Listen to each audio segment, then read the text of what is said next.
not enough mana. This must be what Griswold wanted.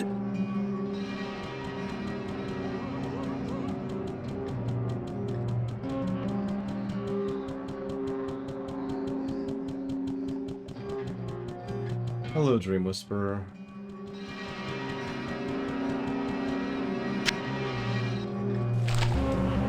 Hello, Black Malkin.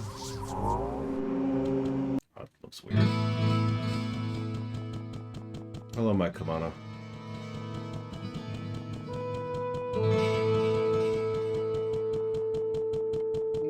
Let me see that. Aye! Aye, it is as I believed. Give me a moment. Ah, here you are. I arranged pieces of the stone within a silver ring that my father left me. Ah, I hope it serves you well. Hey, Alex. Hello, Abyssacat.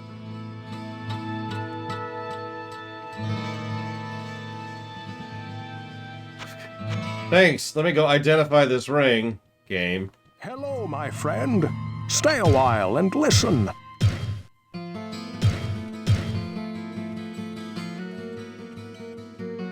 Plus 2 all attributes, plus light radius, slight faster hit recovery, absorbs half of trap damage.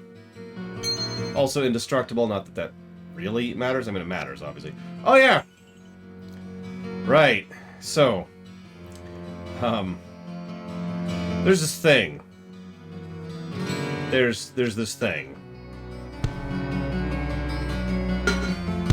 And that thing is called gold. Only stacks up to 5,000 per square of inventory.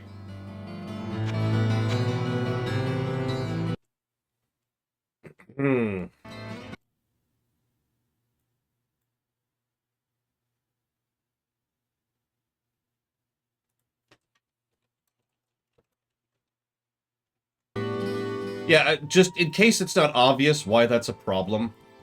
Currently, and we've only reached the second of 4 biomes, or tile sets. So we're not even halfway through the game. We're already at the point where things cost 12,000 gold. That's 3 stacks of gold, assuming we had it. Yeah, that's kind of the point I'm trying to make here, Crazy Horse, is that S.A. Ross is awesome and all, but that's ridiculous. Let's see if they have anything that would be useful, because there are some things I could use right now. They are not. So unfortunately, I'm just kept to say thank you, Ross. Yeah, like, as always, this is something not a lot of people understand. Which, if I'm being completely honest, actually irritates me. The problem isn't the fact that gold is capped to 5,000 per stack. The problem is the fact that gold is capped to 5,000 per stack, and you need tens and tens of thousands of gold. Like, yeah, no, that's a negative. That's probably only one negative, because it is only a mild inconvenience. But that's still bad.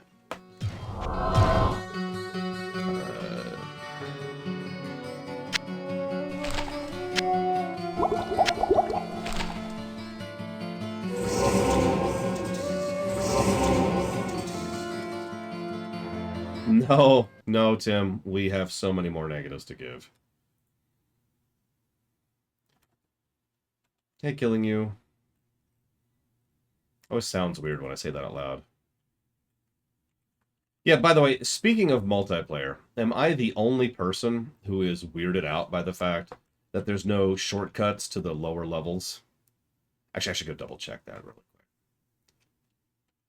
Anyways, Equestria, girls, I'll look that up.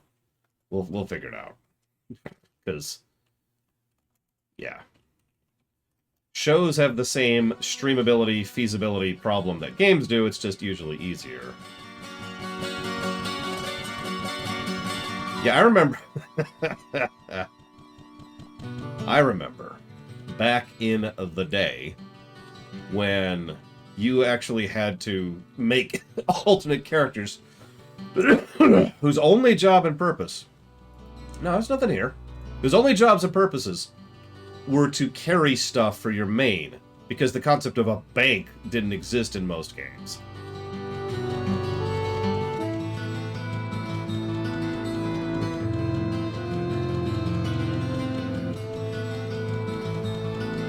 Wait, really, G. Cormos? Wow. I don't think I knew that. See, I'm used to multiplayer. In fact, sense a soul in search of answers. I think this is the second time I have ever played this game single player.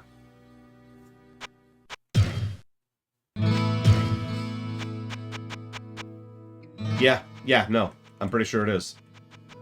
You're probably thinking, what was the first time? The lore run.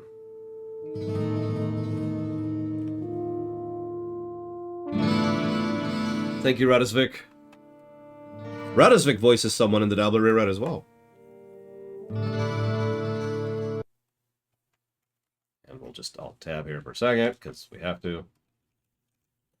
Let's see, that's going towards the BRPG block. Spiritfarer and Deus Ex revision. Done. You got anything for me? Well, obviously I've got the town portal. But do you have anything else for me? Nope.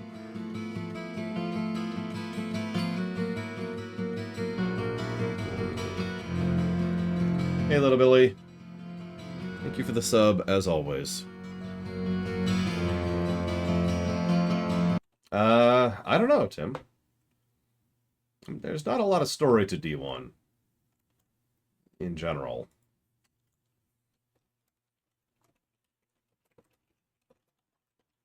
Or the Patchwalker. Thank you, little Billy.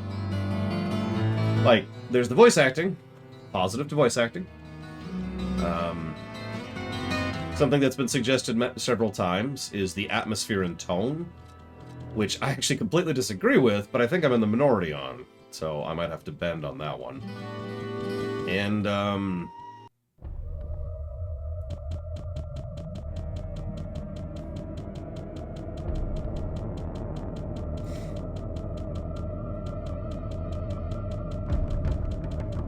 that might be it, actually. We'll see. We'll see as we go.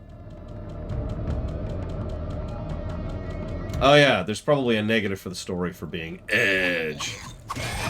Well, okay, so the argument has been... Let's go and talk about this, because we got nothing to do as we're logging through another dungeon. The argument has been that this game is very, very dark and atmospheric and dreary and horror, and I don't buy any of that. I never have. The only atmosphere I've ever gotten from this game is how confusing it is.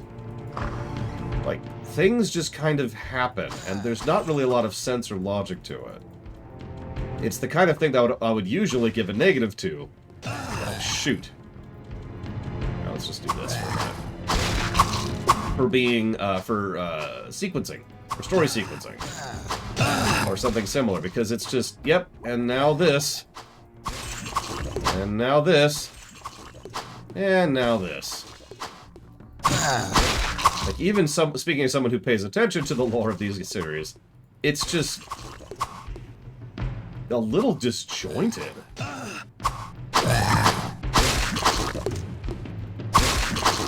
fact, as I'm talking myself out loud, I'm basically talking myself into a negative here as I'm saying this out loud. So I think I'm going to agree with myself and give a negative to atmosphere and tone. Because I just want to piss everyone off today. That's the goal, really.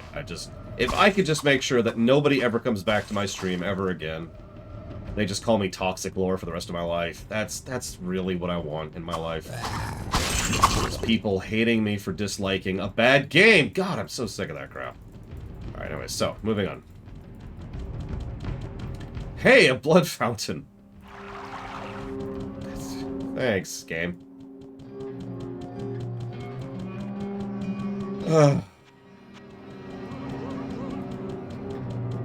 See, part of the problem, obviously nowadays I could talk about the lore and the story of this series, because, you know, I've done a lore run, I have rewritten Diablo. But just sitting and playing through it, I will never forget that impression that never left me of, huh? And that was the impression that Diablo 1 left very firmly on me, was, huh? Confusion is the word I'd use. Not because it was, like, super complicated or because I was too stupid, although I will assuredly get those comments in YouTube stream. But because that was just how it felt. It was just, huh?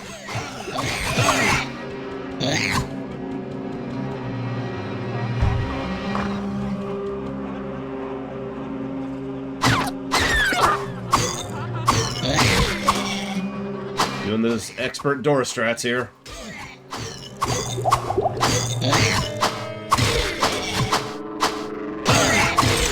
Admittedly, I probably shouldn't give a negative to atmosphere for confusion.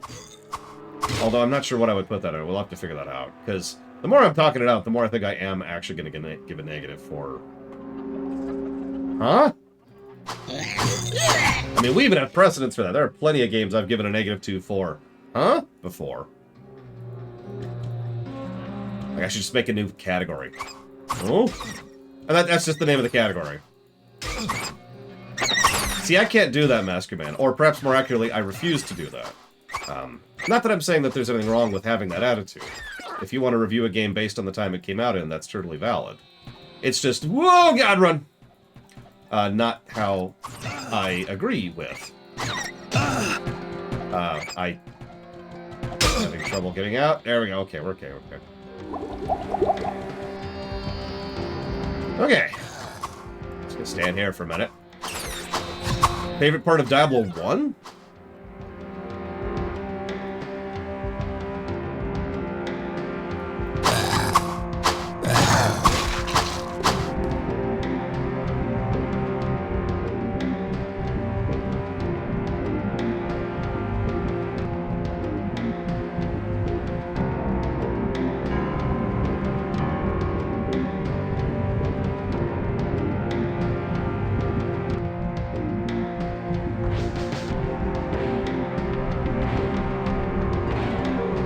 I can't think of one. Sorry. Anyways, what has me confused? See, you're phrasing that wrong, and that's because I'm phrasing that wrong. So let's try this from a different angle. This game has an overwhelming... The reason I was going to put it in atmosphere is because this game has an overwhelming atmosphere as you're playing through it of, huh? Why are there layers upon layers of this stupid dungeon underneath the cathedral? How do they connect at random points through Tristram? Why is this place completely overrun with creatures who are just like five seconds away from being able to spill out and kill a bunch of innocent civilians? Why, like, any of this? None of it makes sense. None of this game makes sense to me. It never has and it never will. D2 makes sense to me because in D2 you go out the camp, there's a cave, it's relatively short, then you go through the fields for a little bit until you find a passageway, and then you go to warp over here, and you go to this, and there's a continuity to it. There's a world you're walking through, and there's a sequencing to events, and stuff makes sense. You get to the freaking to the Eastgate Keep, and there's Andariel there blocking the way because she was dropped there by Diablo, by the Dark Wanderer as he was on his way through, because the barriers between the Hells and Sanctuary are getting weaker. That's why portions of the Hells are seeping out, but only in that one spot at the end of Andariel. All of that makes perfect sense. D1 has none of that.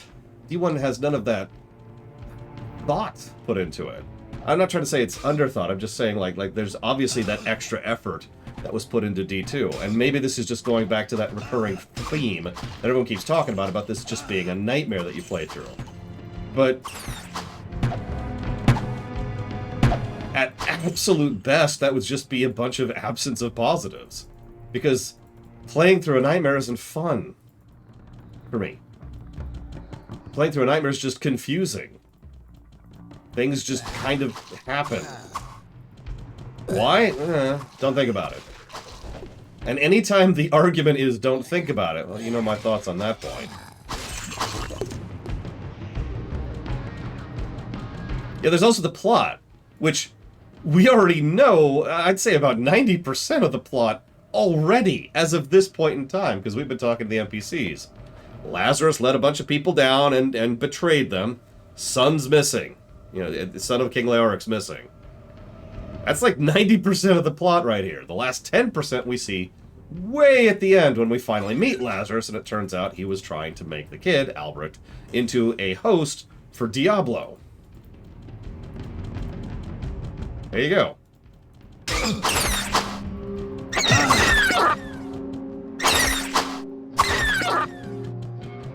That's the plot. That's another thing. I don't want to say there's no characters. That's extremely wrong. There's obviously characters in this game. But there is an absence of character arcs or characterization in this game. Like, who's Kane? In this game! Just in this game. Tell me who Kane is. Back off, back off, back off.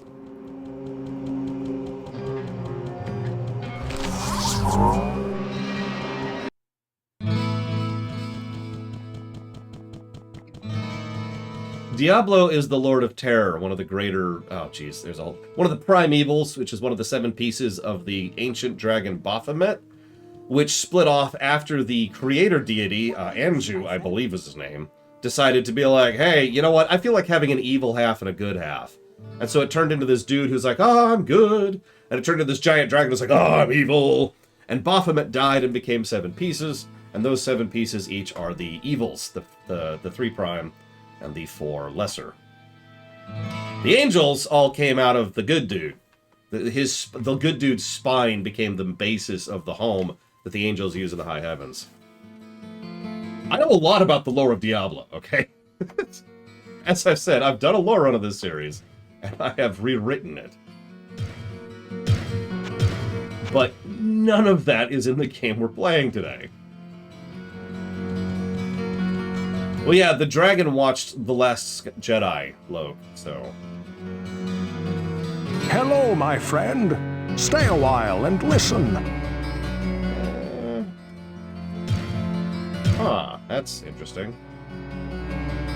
Anyway, sorry, so I'm getting a little off topic. My point is that I agree with what Grey Widow said. Diablo 1 leaves a lot to the imagination, which is ironically a lot of my problem with it. 4 to 24, 8 to 20, plus 3. Honestly, I think the cleaver is still better. We'll use that as fender fodder. Well, what can I do for you? There. Not that one. So that's what I meant about the characterization. Who's Griswold? He's a badass who's a blacksmith. Who's Wirt? In fact, weirdly enough, I think Adria probably gets the most characterization in this specific game. It might be why they decided to use her in D3.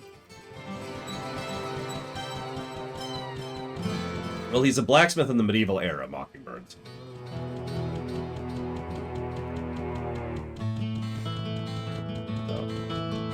I mean, he'd probably smash his way through most of this in like a week, killing you. I sense a soul in search of answers. Yes. Anything good? Book of Firewall. Oh, that's expensive. No, I'm with you, Grey Widow, and I don't want to sound... Okay, so... Something I always feel the need to...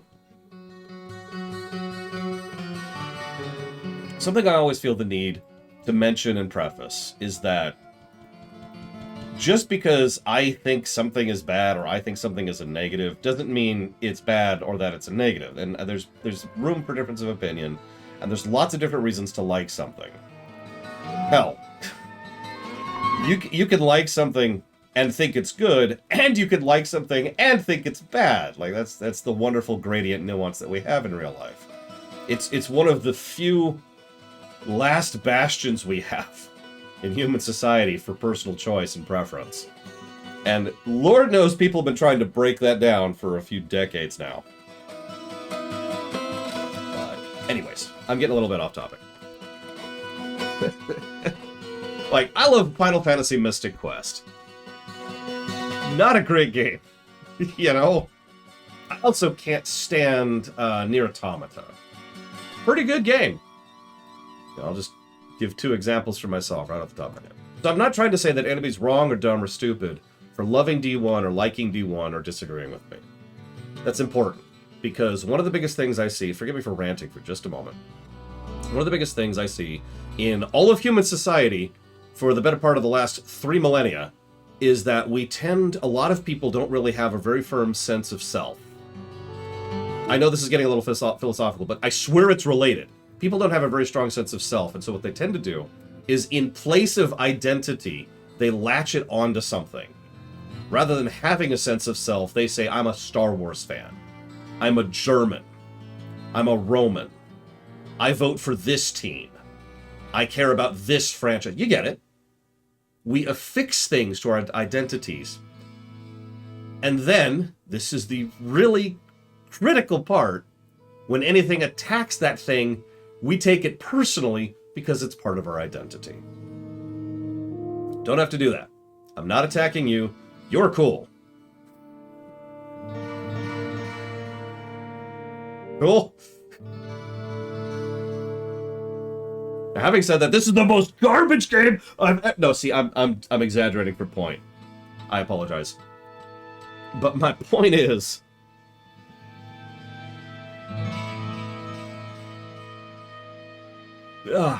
I guess I've already made my point. I don't know. Yeah, go tell a sports fan their team sucks. That'll go well.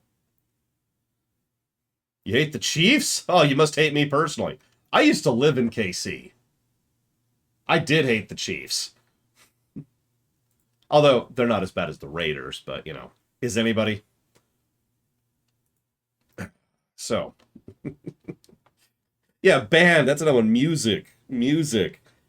We joke about, what is it, country versus rock and roll? Do you remember, how many of you are old enough to remember when music arguments got violent in a similar manner to all the other things I'm talking about here? When there were hooligans about different bands or different genres of music. Hello, Dark Day. Sorry, you caught me in just on the end of speech here. Speech.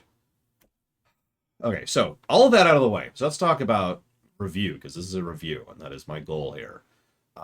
But Mask Your Man, I wanted to respond to you too. But I'll get back to you in just a second. Don't let me forget. So a lot of people say there's good atmosphere and tone in this.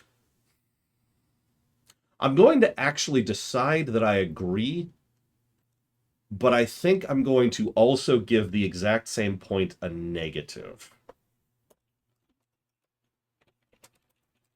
I think that's how we're going to do this. I'm actually the same way, Mockingbirds. If you ask me what kind of music I listen to, my answer is good music.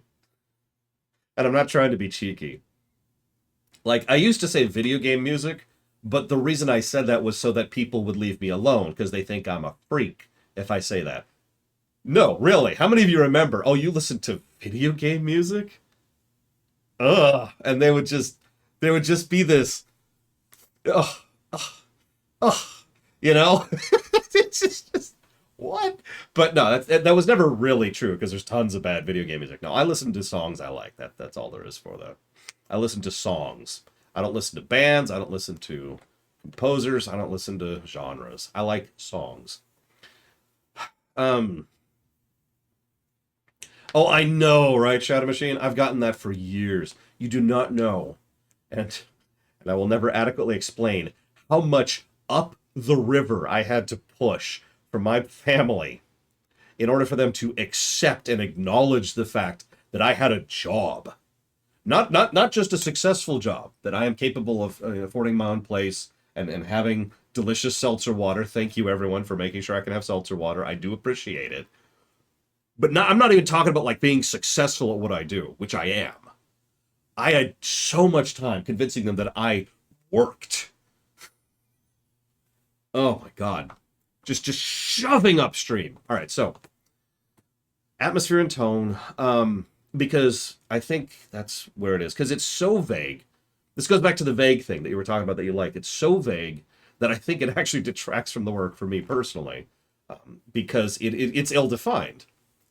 I don't think characterization's a negative. I'm not going to do that one. It's more absence of a positive situation.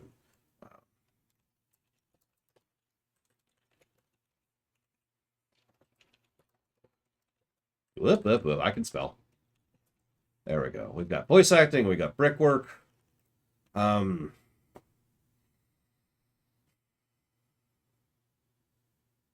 something else I was going to jot down, and I was just thinking about it. I guess it doesn't matter. So Masker, I said I'd come back to you. I'm a man of my word. Let's grab a save. So, Masker suggests an idea that's been talked about for years and years and years and years and years. Because for those of you not aware, I've been doing these reviews for a long frickin' time at this point. And that idea is to review them with the lens of when they came out, rather than now. Now, there's a lot of reasons I don't do that. The first and most important reason is because that logistics. I review games from all over the place, right? I just have hair. I review games from across about 40 years, give or take, and across a huge number of different systems, and from a huge number of different companies, and all sorts of other stuff, right? So, yeah, as I say, when did this game come out? 95? God damn it, why did that...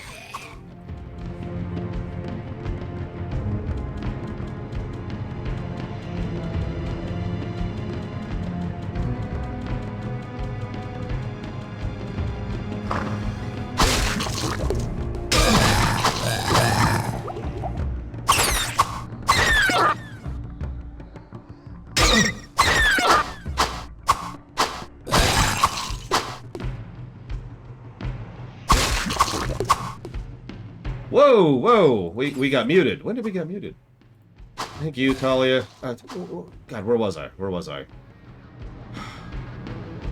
So it would add a lot of logistics to it, right? You know, this game came out in this year, in this, under these circumstances, like, we'd have to start taking into account things like, well, what do we do about games that were only released under a limited press? Or maybe games that weren't released in Europe? Because for some reason, a lot of Japanese game developers are like, nah, nobody in Europe plays video games.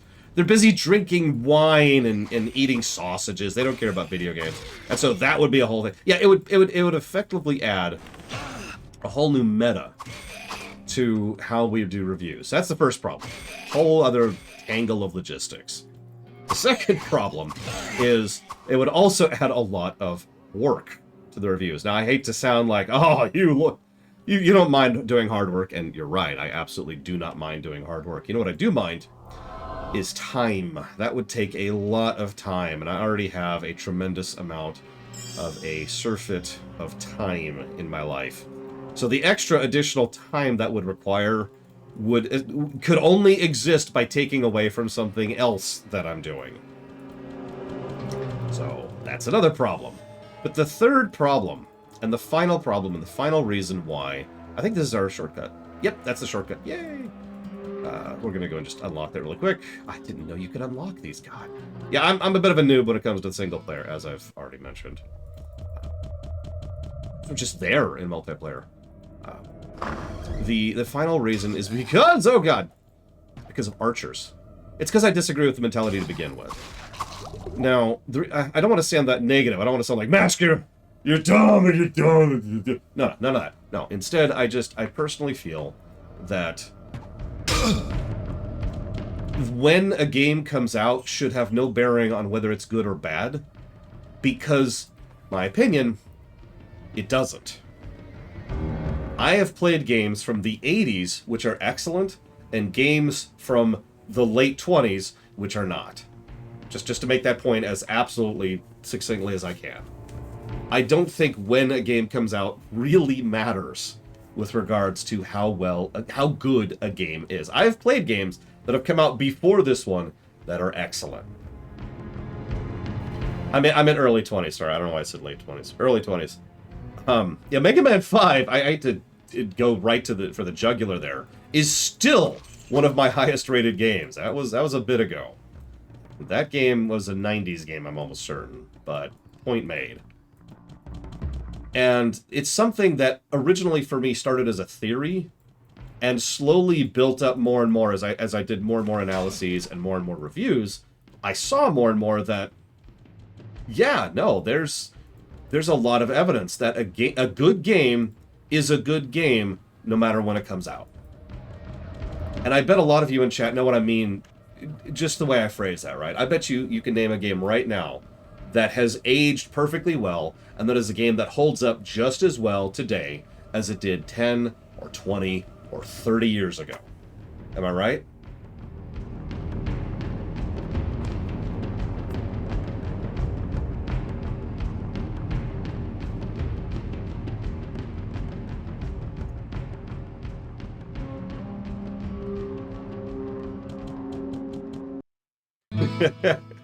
What, Lunar, Crazy Horse? Tim thinks all games age terribly, that there's no such thing as a game that ages well. Kirby Air Ride. I never got a hold of that. It was always too expensive.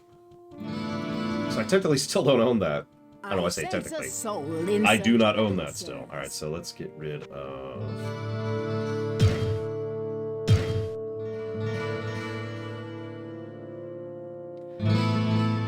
Nah, there's no actual contradiction there, Black Malkin. Because we review a specific version of a game. We're reviewing the GOG version of Diablo 1.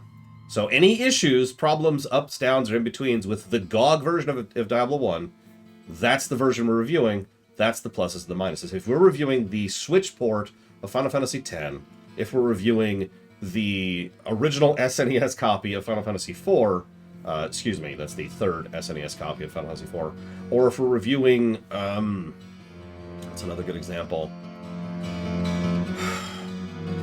What's another game that has variances based on versions? I can't think of another example, but you get my point. If we're reviewing a specific version of a game, all considerations for that version of the game are what we consider for review. So there's no contradiction here. All that. And yeah, we're not reviewing the PS1 version of FF6. Have I ever played a game that got better as it aged? Actually, yeah. There's a couple of games. Of course I'm complaining. The walking speed is crap! Look at this! This walking speed is garbage! I can think of several games that the older I get, the older they get, the more I appreciate them. The more I can understand, especially since I myself have started getting more and more into game development and video development, all that fun stuff, that I start to understand and appreciate just how much work and effort they put into it. No, I just did that, Lore. Come on, pay attention. Wake up. Okay, so like that. Ah, right. So someone earlier asked about Hellfire. Right. So we're not playing Hellfire. We're not reviewing Hellfire. We're reviewing the GOG version of D1. Which is not Hellfire. We actually talked about that earlier, but I know you weren't here for that. So, you know, I'm not going to judge you. Hey, book healing. Yes, grab that. What is Hellfire? Hellfire is a third-party expansion that was made by Sierra for Diablo 1. We didn't include it in the lore run, and we are not including it here, because in both cases it was not considered part of it. So, pause for a second. So, here's how the spells work in this game. There's no talent tree. That was... Diablo 2 actually invented the talent tree. But what there is each... individual book, each individual spell, you get a book. That book teaches you that spell, but then additional books increase the level of that spell, such as now you can see right there at the bottom, we have level 2 healing, as opposed to level 1 and level 1 there. I just wanted to point that out because that's how spell progression works. It's one of the reasons why books continue to be useful even if they're for a spell that you already have. Cool system. Not as good as talent points, but we'll get there. Now, what am I doing? I need to heal, and I need to double-check something. No, actually, we're good on that front, I think. Thank you, Maze.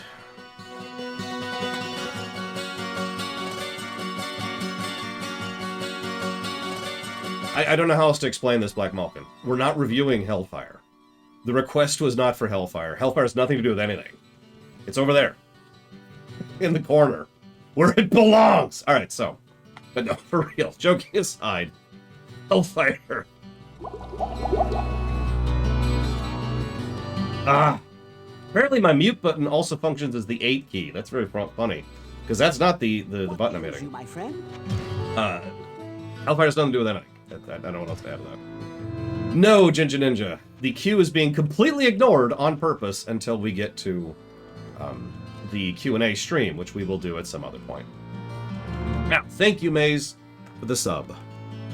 Very much and always appreciate. Much obliged. Thank you. You know what? Force Unleashed. There's another good example. When we reviewed... Hellfire is not canon, no. When we reviewed Force Unleashed, the exact and specific version of Force Unleashed that was requested was Force Unleashed on the Wii. And for those of you not aware, Force Unleashed on the Wii is a very different game from Force Unleashed on the PC, like fundamentally a different game. Oh. Come on. There we go. Okay. Yeah, actually, Symphony of the Night, another good example. When we previously streamed Symphony of the Night, it was the PSP version. When we do it again, we'll be reviewing the PS1 version, and that will change the score, because it's a different version and there are differences. And that's the funny thing. Another thing most people don't even really think about. They think about, well, what's different?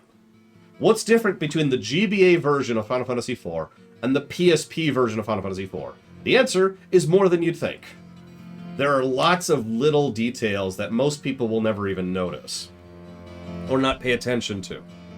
Variances on what items a boss can drop, changes in tiny little bits of dialogue, a little bit of restructuring of how a quest works, or maybe a spell works a little bit differently. You get the idea.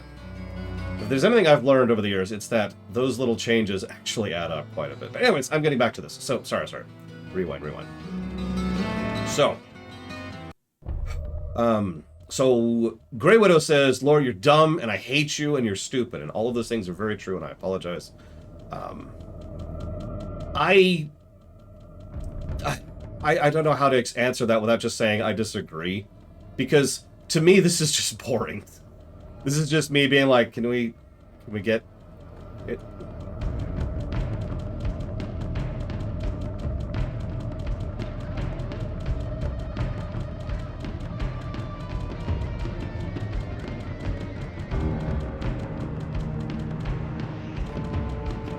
I'm not trying to say that, like, you're wrong. You'll very rarely hear me call someone straight up wrong for an opinion. I will do it on occasion, because some people like to use the veil of opinion to say something which they either don't really mean, or they're just trying to troll, or, you know, they're extremely stupid. You know, like, let me try to pick something that isn't actually controversial, because for some goddamn reason, a lot of that stuff's controversial right now. Some person will say, water is made of spiders! And you're like, no it isn't. Oh, well, that's just my opinion. No, you don't get to pull that, right? That's just bullcrap. But if you think that this is atmospheric, if you think this adds to the tone and the pacing of the game, that's fine. I don't, admittedly. Oh god! Oh god! Oh god! Why, Lunaruth? Why did you curse me to fight horned demons?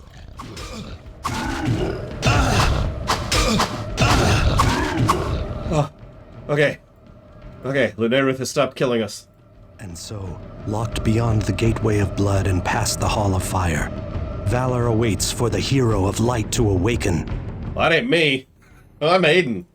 You know, the Dark Wanderer. But that's the other thing. God, let me try to think of a good example of that. I guess Dead Space might not be a bad example of that. Listen, killing you. So, like, Dead Space... I mean, look, Flat Earthers are dumb. Dead Space is a game in which this is kind of your move speed, right? In fact, actually, I think you move slower than this in Dead Space, relatively, right? But it works, because the game is so fundamentally designed around that. There's no point...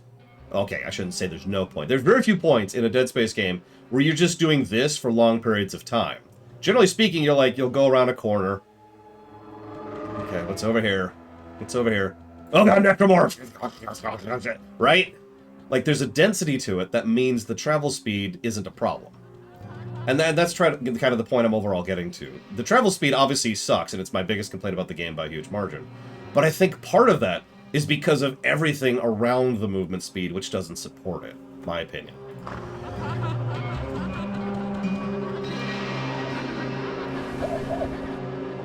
Okay, this is all wonderful.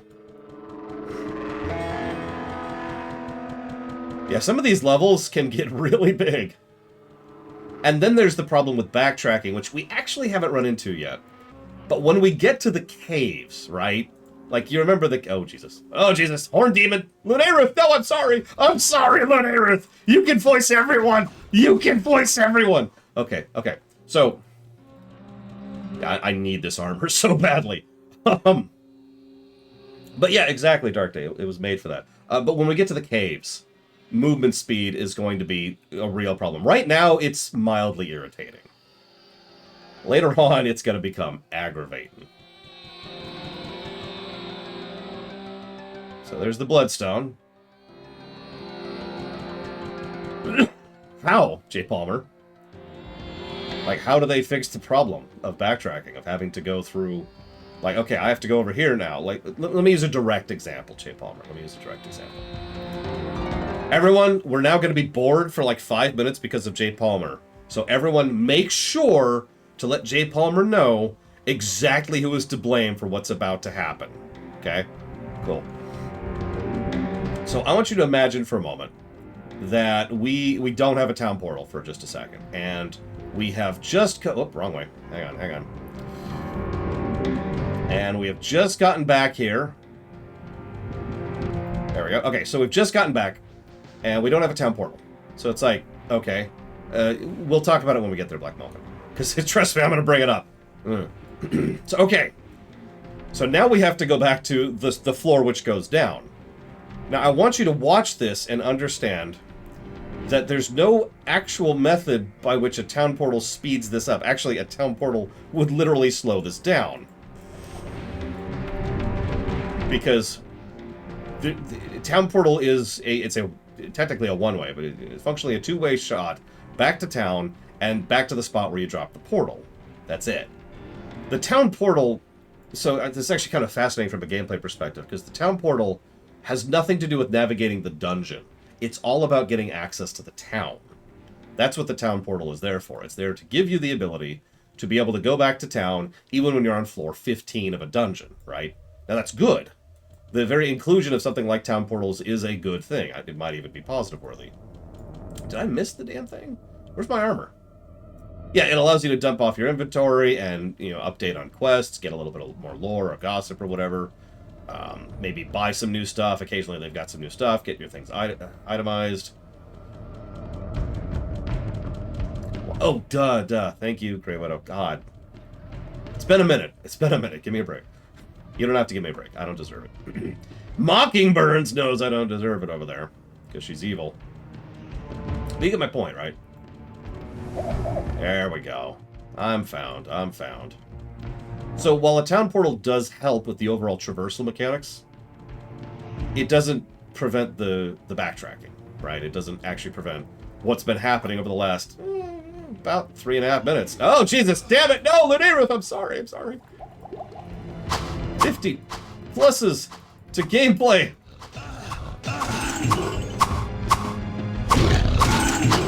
Well, see, that's an interesting point. You say it reduces the downtime, but again, as I've literally just demonstrated, that's still not true. Because there's still plenty of times where you have to get from point A to point B in the dungeon, which has nothing to do with going up or down, right? Now, you want a game that has no downtime, you play D3. Jesus. Well, Dragon Age 2 effect is a very specific thing. It refers to a game that's very fun and enjoyable to play. Oh my gosh. Okay, Lunaruth. Lunaruth. We talked about this. Oh, they hurt. Oh, they hurt. Just get lucky on some dice rolls. Don't mind me. Oh, Jesus. Ah, Jesus. We're okay. We're okay. Everything's cool. Didn't have to blow a potion. Okay. What was I doing? Oh, yeah. I'm getting the freaking armor. Thank May the spirit God. of Arcane protect me. Not identified. Oh, my God. I did get your sub, Pika, but I refuse to acknowledge it. Because I've been influenced by Mockingburns, who is, of course, pure evil.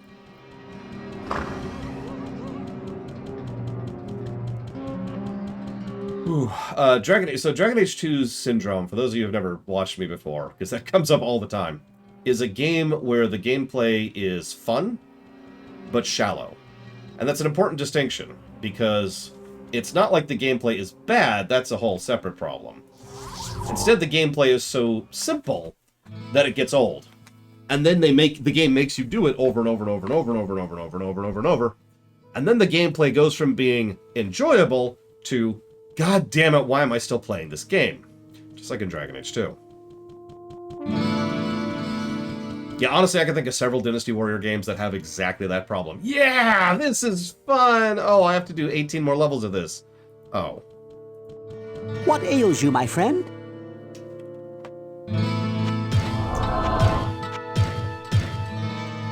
Alright, Kane. Where's your book? So I can identify stuff without you. Hello, my friend. Stay a while and listen.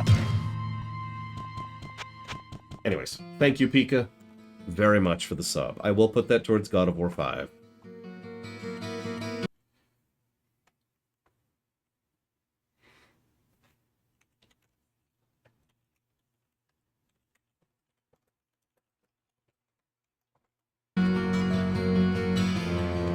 Okay, what do we got? What do we got?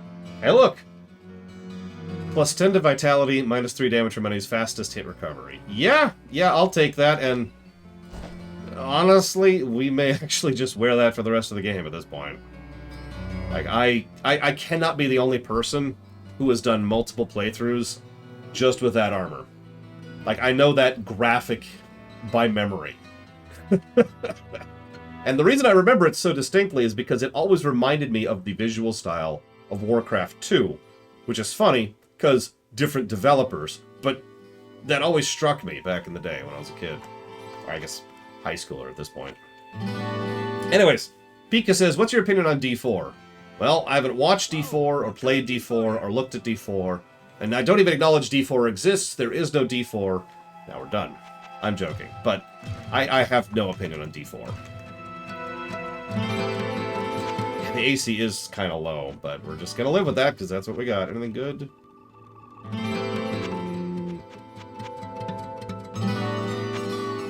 Nope.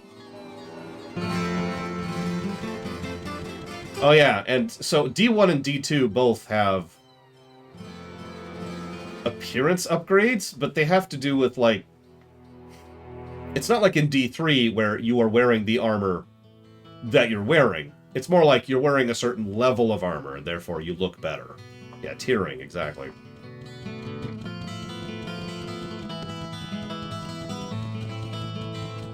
Yeah, Diablo 4 better be better than Diablo Immortal, because if Diablo 4 isn't better than Diablo Immortal, we have a problem!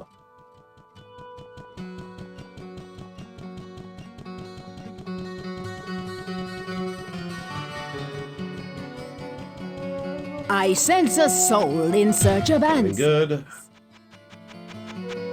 Nope.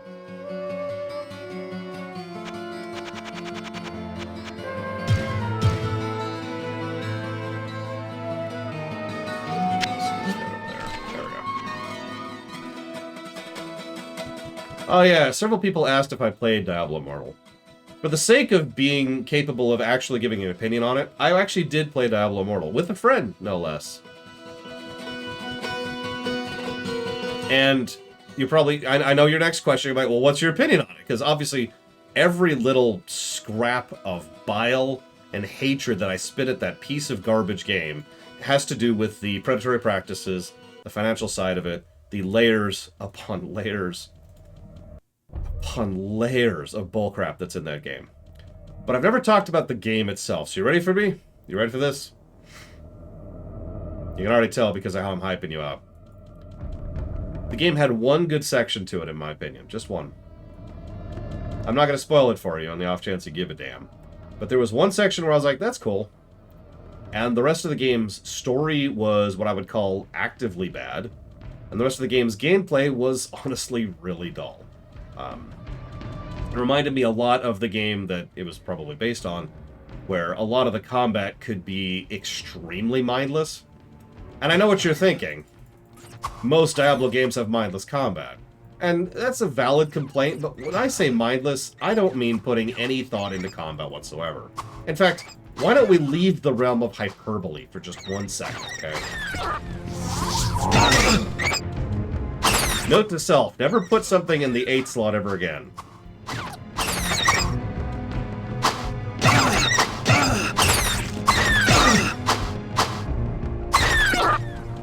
Let's leave the realm of hyperbole for 1 second, okay? Now, I don't like the combat of the game I'm playing right now. I find it to be extraordinarily simple and generally disinteresting, even when you start getting more and more spells, which is where most of the actual gameplay comes from. The core gameplay loop never really changes. You with me?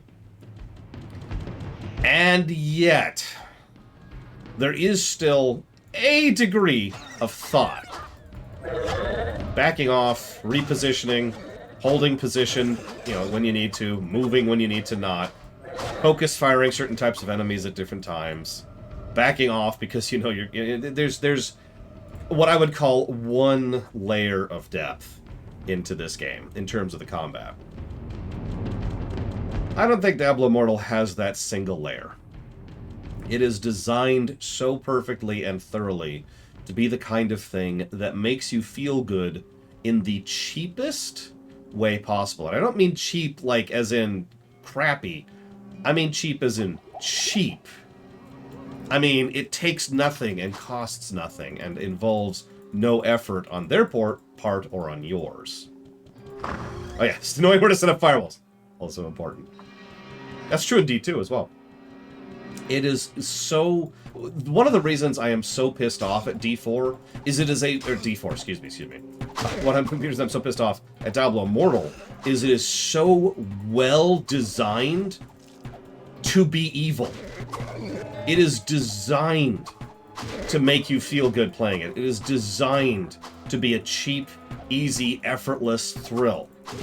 It is designed to trigger dopamine. It is designed to prey on your psychology. It is designed, top to bottom, very, very well. And that's kind of terrible. It's like, I'm looking at this dude, and he's trying to mug somebody. And he's got this crappy box and like a string set to it. He's got like the beginnings of an idea, but he doesn't know what the hell he's doing. And he's getting all frustrated. And you just look at that and you almost feel bad for him because he's evil because he's trying to rob somebody. But he's doing it terribly. And then you see this other dude over there. And this other dude knows exactly what they're doing. And they are a professional about it. They know exactly how to slide right up to you, to be confident. You don't even see that they're robbing you. Don't even realize that they're robbing you. He just shows up and he's like, hey, what's up? And just slides up here and says, hey, so I was wondering if you could talk about this and this and that and that. And I was just wondering about this thing. And they go through all the things. You never see it coming. And then you walk away and, hey, where's my wallet? That's Diablo Immortal. Diablo Immortal is very, very well constructed, predatory crap. I have J. Palmer.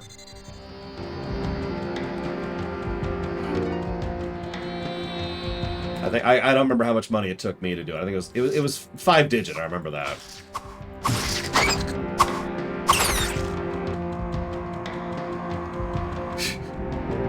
Anyways, please don't take any of this personal in it. Just someone brought it up, and I wanted to explain because it's not like calling it a bad game does not explain my problem with that game.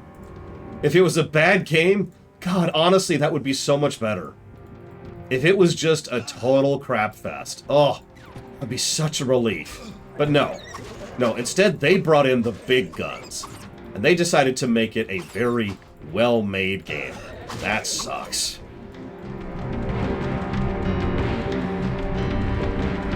Hi, Burmese.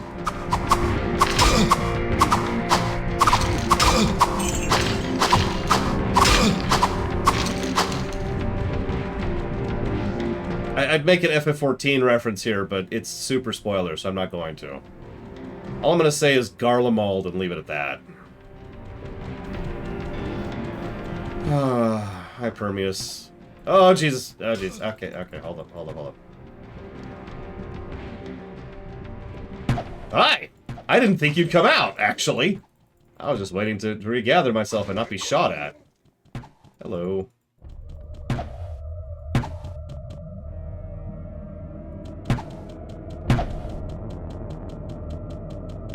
Stop running from me. Stop running. I have an axe to show you.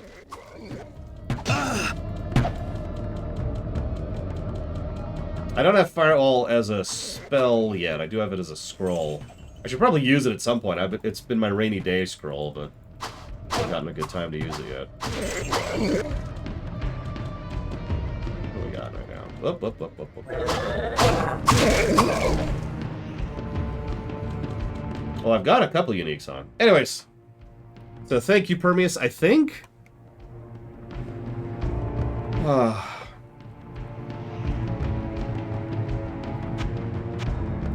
Like, if you say you haven't spent any money on that game, Linear, then I believe you. Lord knows I understand that mentality. But it doesn't make the game any better. You know what I mean? Oh God, I want to strangle him. I want to strangle him and throw him into the streets. Okay, so let's. I've ever softened my opinion on a game due to worse games coming out later on. You know, my automatic answer to that is actually no. But that's a lie. Because there is exactly one game ever that I have realized how unbad it is by virtue of how much worse we've gotten.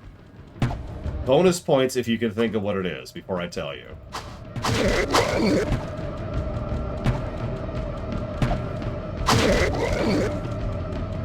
No, I read that too, Better Not Android.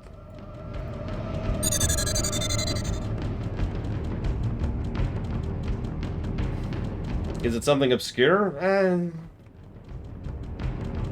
Diablo 1. No!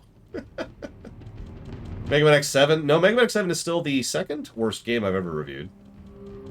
I think. No, it's the third now, isn't it? Oh my god. FF14 1.0? No, that is still the floor. FF14 1.0 has not been surpassed. I don't think it ever will be. Fallout? Nope, nope, nope. I'm actually a little surprised nobody's guessed it. At least in part because I've actually done a video on this game.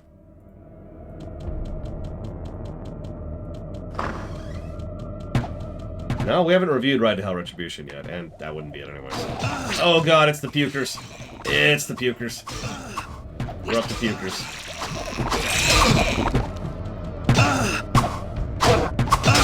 I kinda don't know, Linearuth, but if it's okay, I'm just gonna let the topic drop, because I know you hate me and my face. In fairness, my face is very ugly, so I don't blame you for hating me.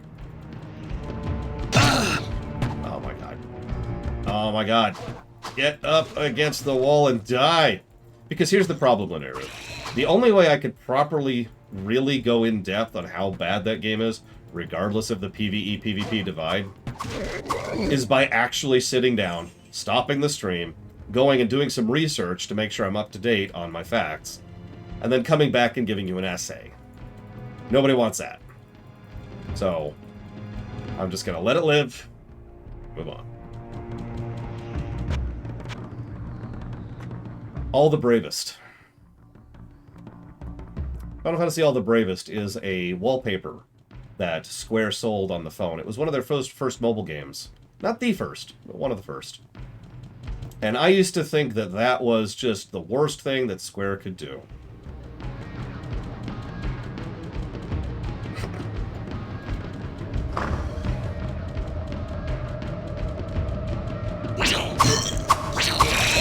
It's still not good, but that wasn't the question I was being asked.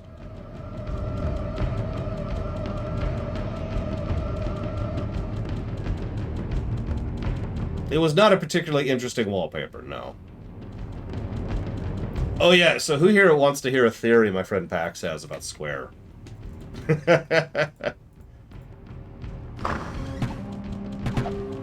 Oh, Jesus. Oh, Jesus. Nope, nope, nope, nope, nope, nope, nope.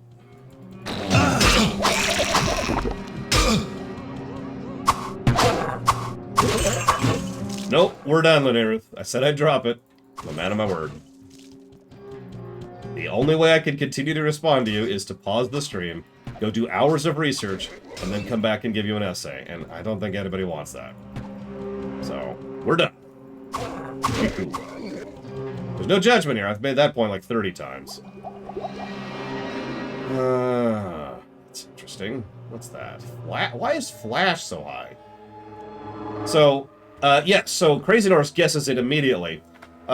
Pax thinks that they've been slowly, bit by bit, rolling out more and more AI, that is to say, chatbot, bot stuff, to develop their games.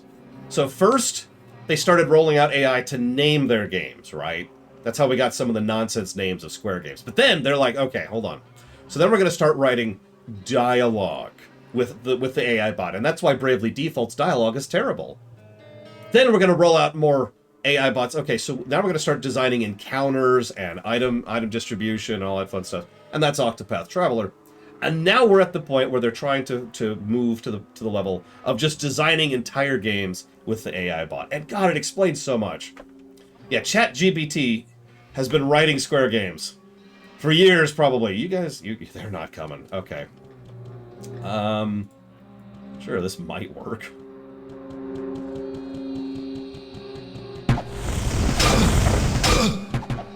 That did not work. Oh, that's a good point, Tim. Although that's also not quite true. AI does not necessarily get better over time.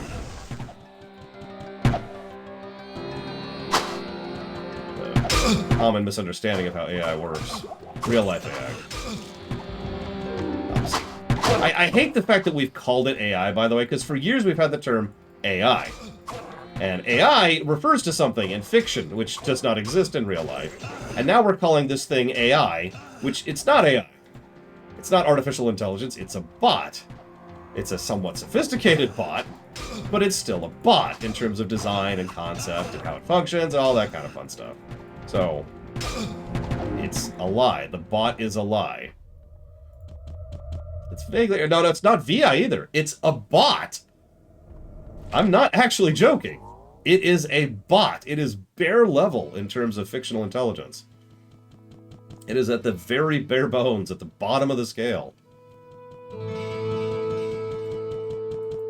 Like, all that... It's so easy to understand if you understand how bots are made, because all it is trying to test. All bots do is test for responses and try to gauge correct responses, and that's it. That's the full totality of it. I did, Pika. I've actually already answered it, too. Here's the short answer. I have no opinion of D4. We're good. Whoa, what can I do for you? I mean, okay, fair, Tim. And what's really funny is, you might think, oh, well, that gives you such a huge success range, and that's exactly what people who push bots have been saying for a very, very, very long time. And the problem with that is the people pushing it are looking at the success rate and thinking, aha, 93% success rate. That's really good. This is a really great success rate. And they're not understanding that that is success by quite literal, total random chance. The best way I've ever heard to explain how bot intelligence works is I want you to imagine that you are sat down in front of 50,000 pieces of paper, right? You're looking for one of them. Now, you're also blindfolded. So all you can do is pick up a piece of paper and say, is this it? And you will get a binary answer back. I'm sorry, Oreo. Please don't hate me. You get a binary response, yes or no. Not a gradient. That's important. All you get back is, positive or negative result. So you just go through this 50,000 sheets in a few seconds, because you're a bot, you can do that, and you say, how good, yes, no, no, no, yes, no, no, yes. That's how you get 93%. That's how bot works. That's how AIs work in real life. That's how ChatGPT functions. That's what machine learning is about at its base core. Damn, nothing good.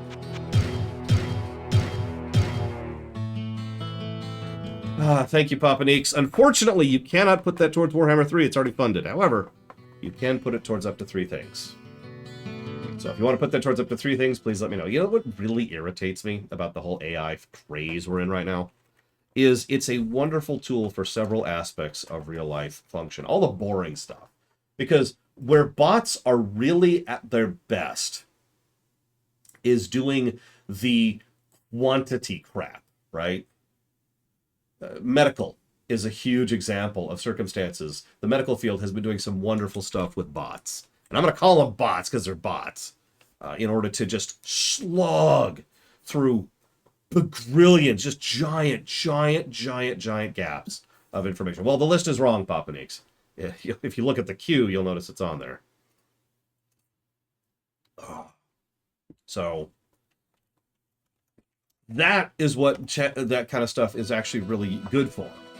Mass testing. Not, anything that involves intelligence.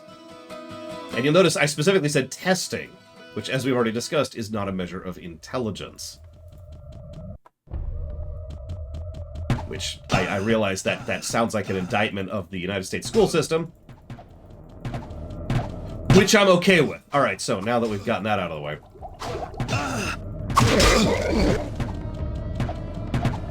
Yeah, exactly. Machine learning's all about that quantity. If you somehow were capable of restricting one of these bots' initial learn sets to 3 samples, or 30, or even 300, the results you would get back would be ludicrously inaccurate. It would barely be capable of doing anything even approximating chatting or generating or anything because it needs that massive quantity to do anything.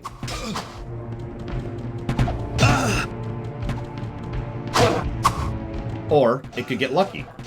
It could get some good results on those 30 or those 300. And it might put out some good results.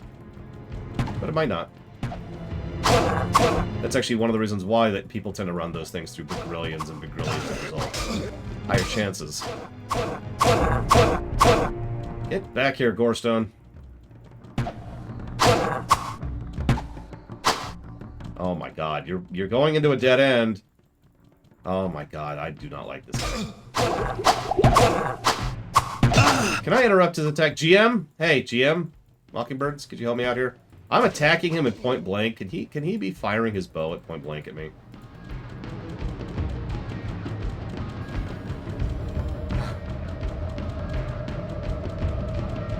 Thank you, Tiny Hippo. All of it. We've decided to do all the rewrites by ChatGPT because I'm a hack. No, I'm actually a good writer. Which I hate to say that as if that's an arrogant statement. My sister was making fun of me just yesterday. She was saying that, well, okay. So I was saying, I had just finished the Final Fantasy 1 script. By the way, the FF1 rewrite script's already done. And I just finished the script yesterday. I just finalized it. Everything was cool. And my sister, happened to call me. And I was talking to her about it. And I was saying, in what I can only refer to as a surprised tone of voice, holy crap, it's actually a good script. I'm weirded out by how good it is. And she's like, I think I like that, Nero says. I think you're just fishing for compliments right now. And of course, I'm not. So I'm like, no, of course not. God, no, the last thing I want to do is just sound like I'm fishing for compliments. And I'm stumbling over myself trying to apologize for this misimpression. She's laughing because she's making fun of me. I already went that way. I'm doing okay, Papaneeks. I am still here for some reason.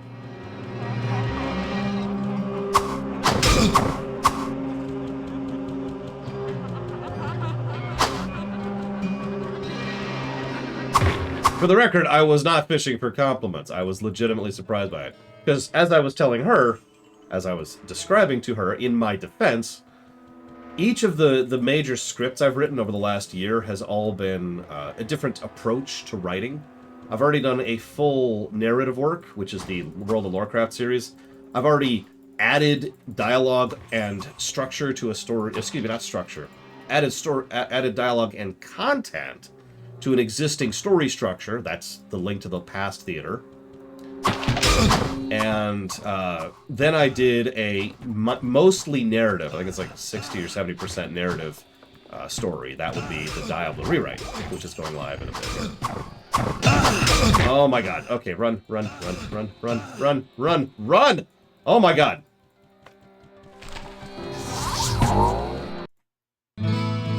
So doing the FF1 rewrite was something that was very taxing, very, very difficult, very challenging. Something I wasn't sure I could do. Specifically because of the fact that it is 100% dialogue. It's a script. You could take that and do a one-act on a theater play. What ails you, my friend?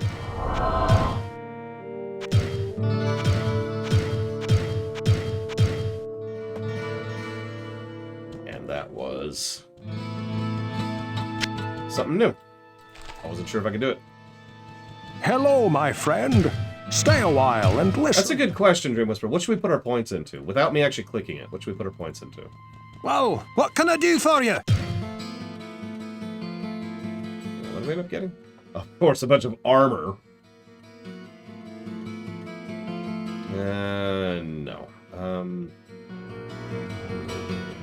Also no. That's a bunch of no. Alright, thank you, Mockingbird. See, I knew Mockingbirds would actually know the answer to this question. She's got this, you know. She's right there.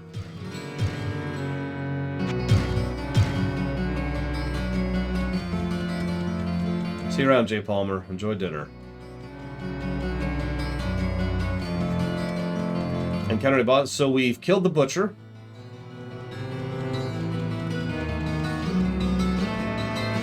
Strength, huh? Well, okay, that's all right. So we're not going to do that. We'll raise magic, though. We'll raise a little strength. And there. Okay, that's what we'll do. We'll leave the rest of it.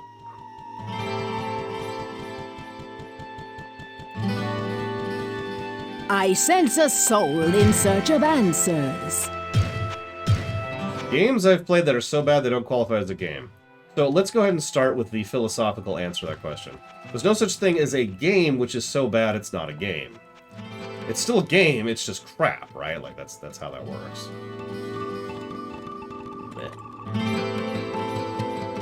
I sense a soul in However, search of answers. there is a bit of an asterisk on that. And that is that there are some things... Yeah, I didn't find them, Black Balkan. I searched that whole floor and I didn't find him. I obviously missed him somewhere. There are some things which are so non-interactive, which fail at the base concept of being a video game, that they're not games. That's, you know, the aforementioned All the Bravest I mentioned is a wallpaper. You noticed I didn't call it a mobile game, because it's not. It's a wallpaper. But even Ride to Hell Retribution, or Devil May Cry 2, or Big Rigs Racing are still games. Yeah, you can go down from games. And yeah, the Platinum Trophy farming games, I forget what those are properly called. See, I knew that, Black Malkin, but I did not find... Which I feel like I just said. To reiterate, verily, upon mine arrival at destination fair, lo, though efforts put and gained not, 'twas no presence found of crown sat atop bony head. He also had a better voice actor in Diablo 3. Come at me, bro. Any questions?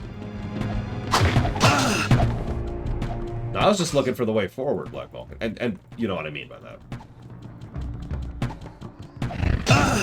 I mean, that's just... I dislike that argument, Papanix, but then again, I've been playing Final Fantasy games for a decent chunk of my life. I cannot tell you how many times I've heard someone argue that a Final Fantasy game is not a video game. Wow, this is actually silly. This is just it now. This is just our life.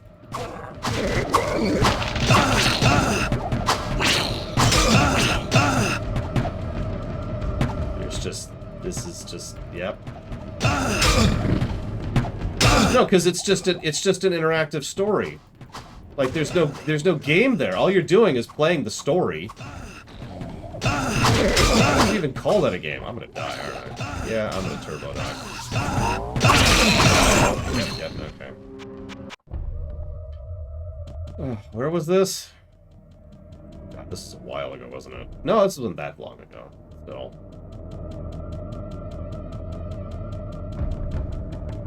Yeah, I remember where this was. Okay, this was a little bit ago.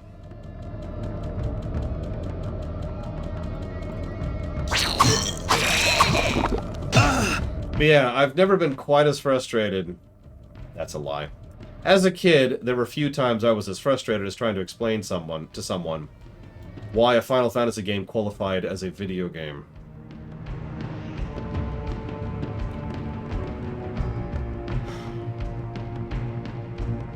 Oh my god, Ventures, you're making sure I keep hydrated, and I appreciate it. Thank you. Much obliged. Thank you. It's a good question, Linnea. I've never played it, however, so I actually can't speak to that.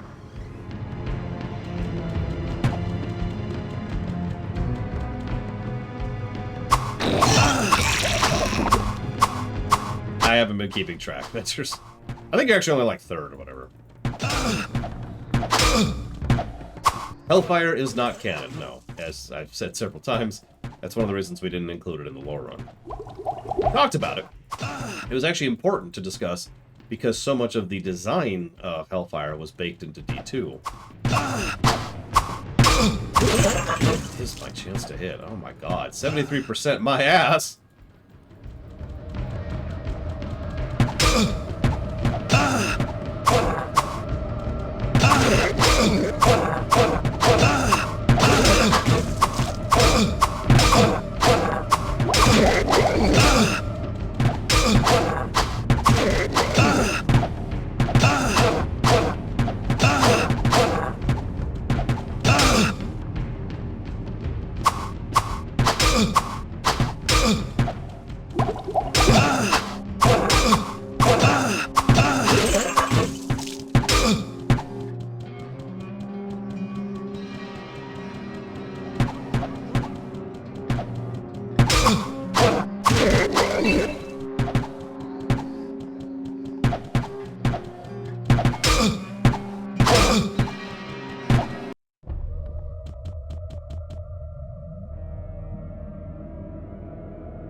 Yeah, we'll be playing the new version of D2 for D2.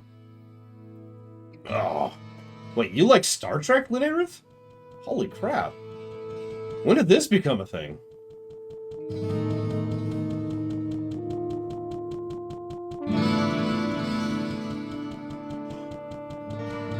You know, wait, I like Star Trek? That is not what my YouTube comments have been telling me for the better part of 10 years.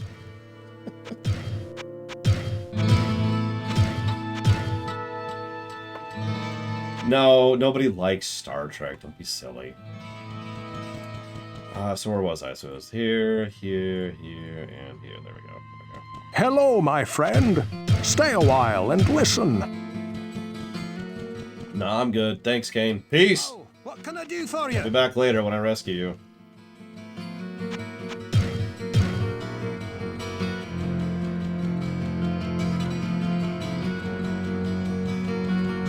Yeah, that's what I do when I absolutely despise something. Is I spend literally thousands of hours and a decade of my life analyzing it to a ridiculous degree.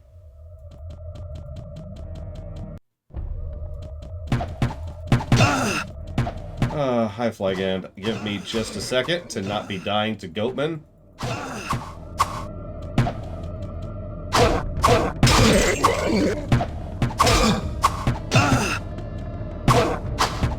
Oh, I imagine that'll be a common question when we get there, Linnea. That was the reason for that.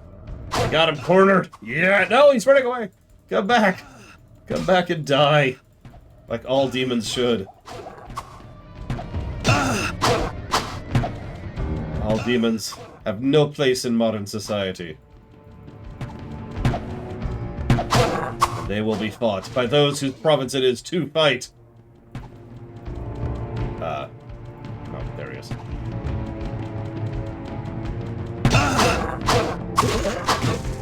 Okay. you drop? A clay? Oh yeah, that claymore. Okay. Listen, nobody knows the deep lore of the Khazra, or Khazra, or however they pronounce it, okay?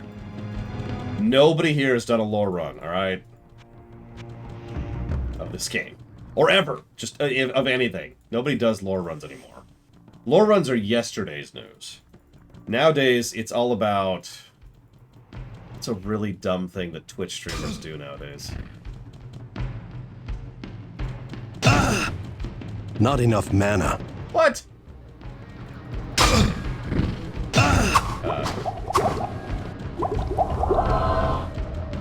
No, not hot tubbing. Like, we've already made fun of that a lot. Sleep streams. That's still so ridiculous. I can't believe that's a thing. No. Eating streams. No, worse. Eating ASMR. Okay? So, I've already made fun of so many different streams, but hear me out. Eating ASMR makes no sense to me at all. Because, I don't know about y'all, but the sound of someone eating is vaguely nauseating to me. In fact, I don't like the sound of me eating. I have perfected, over decades, the ability to eat very quietly because I hate the sound of myself eating. Yeah, exactly. That is pretty much the opposite of what I would imagine for something like ASMR.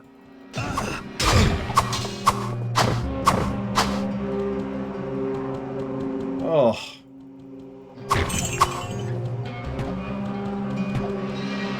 Maybe for some crunchy things, but like anything that goes smack. Anything, right? Anything that makes you go... Like, I'm not doing it on purpose, and I don't think the mic would pick it up anyways. But you know what I mean when I go... Right? Oh my god, no thank you.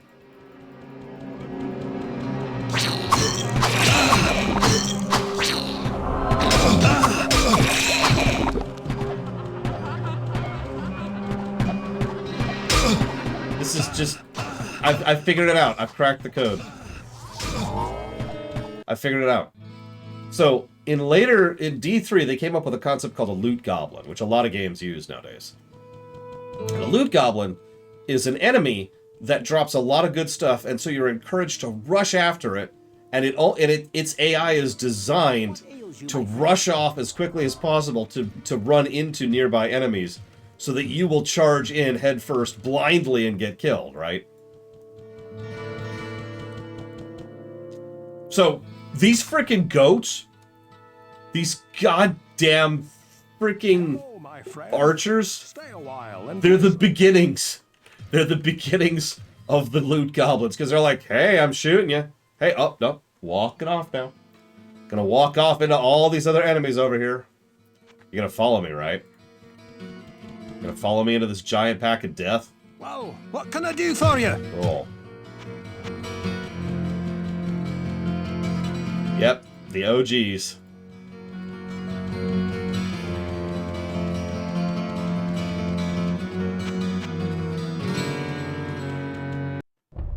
God, what game was it? We were streaming a game that had, like, actively gross chewing oh, Jesus Christ. I'm getting mauled! Oh my god, my life is dead. Through the door, through the door. In, don't care what's in here. It's better than what's out there. Oh my god, give me a level in the middle of this. Give me a level in the middle of this. I can't move. Okay, there we go. Need to get more of an angle so I'm getting shot by less people. See, there's a bit of strategy. This counts. The Khazra are slowly coming in here, which is great. Oh my god! I have a 70% chance to hit! Just die! What is this, XCOM? Diablo edition?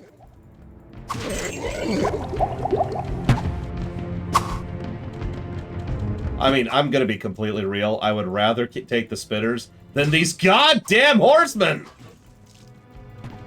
And by horsemen, I mean goatmen, because they're goats. You gonna... Look at this. Look at this! They're just waiting out there like, we're waiting for you. We know. We know. Oh, yes. God, looting is such a pain in this game. Ah! No, Kira White Noise, no. Please. Please, no hurt, no kill. I know, kill you if you live for me. Oh, we'll beat it tomorrow, probably, Spartan. I've been having really, really, really bad luck, and my level's kind of low, and my gear is total crap. I gotta pawn some of this stuff. So, I could absolutely have beat this game today if I gotten a lot better luck and tried a slightly different build, which of course I didn't do because I'm trying to pretend like I don't know what I'm doing.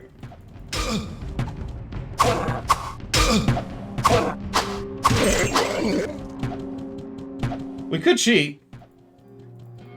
Like, we've seen enough of this floor that we could cheat down to the caves. It wouldn't really change anything about the review, I don't think.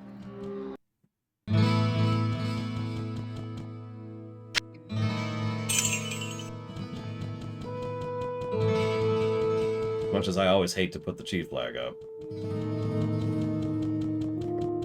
95% chance to hit. Whiff.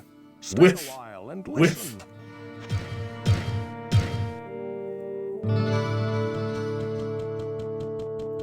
That's a good question, Dr. Winter. What ails you, my friend? I suppose the moment having it and it's not crap, like decent radius, few button clicks, that kind of thing, would be the positive range. I don't think I've ever given a game a negative for not having area loot, but actually, now that I'm saying that out loud, I have given games negatives, and I can think of games that would get negatives for irritating loot. What I mean by irritating loot, there's two big things that tend to come up. Number one, you're looting something, and something about the mechanism of the game prevents you from looting it. Maybe it's on top of something you want, maybe the interface is kind of inconsistent, maybe your inventory's full, maybe emptying your inventory means abandoning the inventory, etc., right? The other thing would be when you have difficulty discerning loot. Borderlands 3 is the game in question I thought of when I thought about point 2 here. Because there's lots of loot, like way too much loot in Borderlands 3. And there's several circumstances where you'll get a pile of loot, and you're just looking through it, and you're trying to figure out if you actually want any of it. And you're not sure, because it's hard to tell what it all is, because it's just this pile of loot. And it's really irritating to parse. And yeah, it's Borderlands 3, so you don't want to just pick up junk. You are not, it's not a game in which you are encouraged to pick up junk. And there's plenty of junk in that game, let me tell you what. Most of it is junk. Whoa, what can I do for you? Honestly, I would also point to The Division 2 for a similar problem. To this very day, although, ooh, God, that's 17,000 gold. That's a good sword, though. To this very day, there is a LMG that I have on my character in The Division 2. And that particular gun, yeah, but you can't really do anything with it. That's the problem, Don Falkenstein. That particular gun I got during, like, an event when the game was coming out, like when it was fresh, when it was new. So I was like, cool. I've never replaced it. I have never found a better gun than that LMG. What, that thing? Ooh. 10% isn't shabby. 3 to 8, so that's a bit of a drop.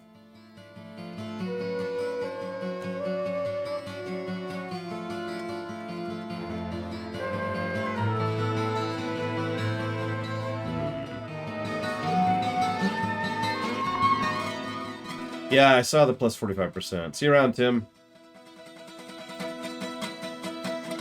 Yeah, it was right. I like Division 1 a bit better, Mockingbirds, but I did play all the way through Division 2. You know how you beat Division 2, and then before they added all the content in patches, it was like, and then you start over in, like, hyper-death mode, and then you rebuild the world at, like, level 2 or whatever. You know what I'm talking about. I forget the names, but you get it. No, Sub-Zero. So, that I forget the exact thing we did, but we did something, got to like World Tier 2 or whatever, and then got to World Tier 3, I want to say, and that's where the LMG dropped. And then they added all the content and changed how that whole system worked, and I never found anything better.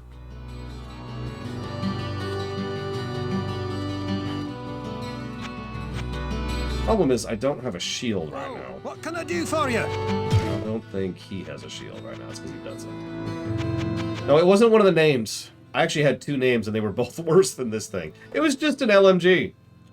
To this day, I actually suspect that I just got crap lucky and got really, really, really good rolls on this one gun.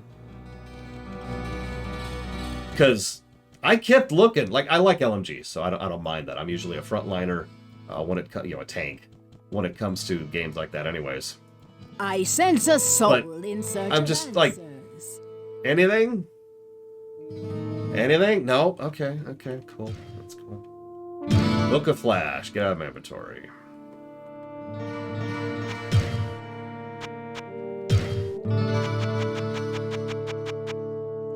Ooh, excuse me.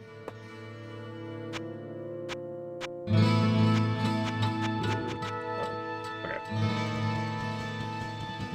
Yeah, Pax is usually the sniper.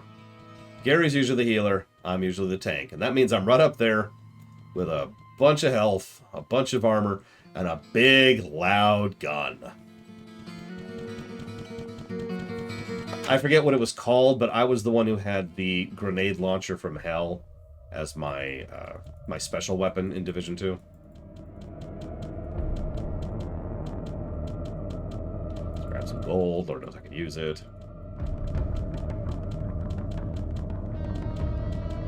Like the thing that just kills bosses in 3 hits if you get them right in the weak spot. Wait,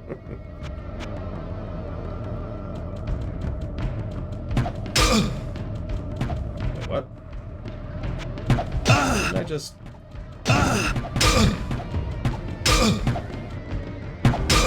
Hold on, what?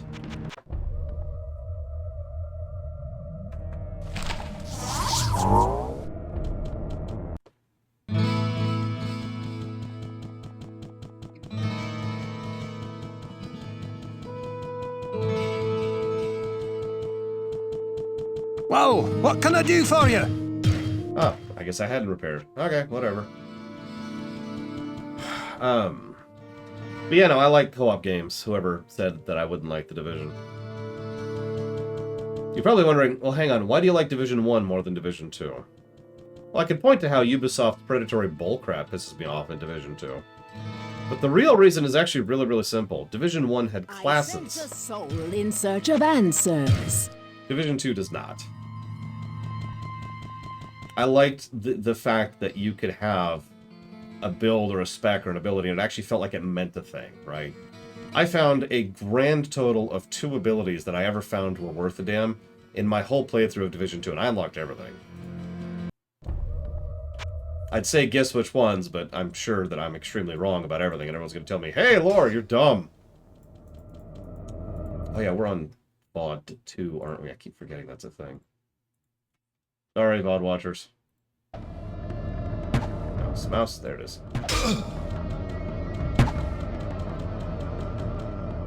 Yeah, the specializations were just such a nothing burger in Division 2. I was very disappointed by them.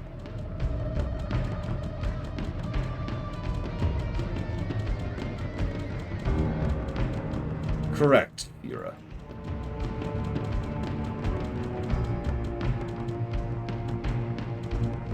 We're on floor 7. Sorry, Chrysler.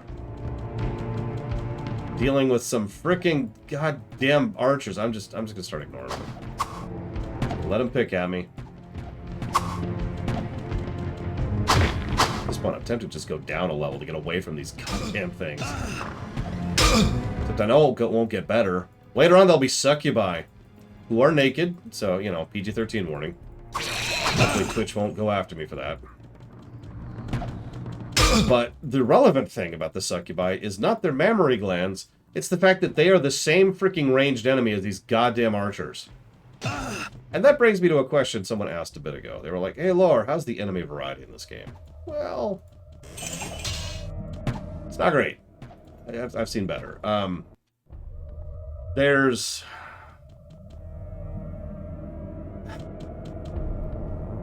So there's the ranged type, there's the melee type, there's the chargers. We haven't met those yet.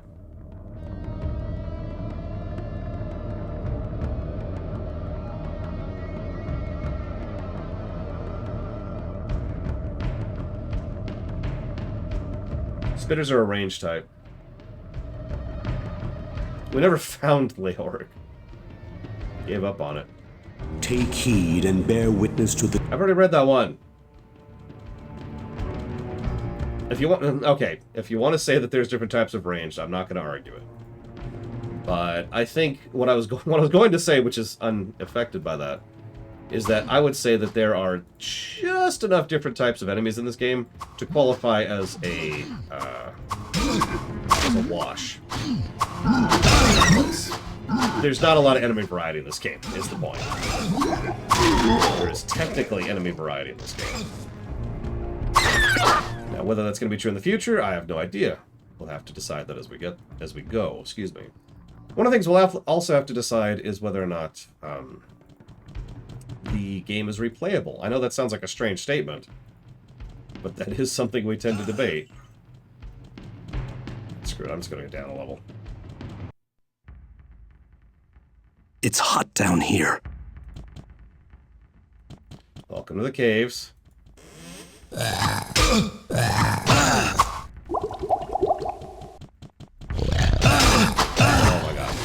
Oh my god. Oh my god. Oh my god.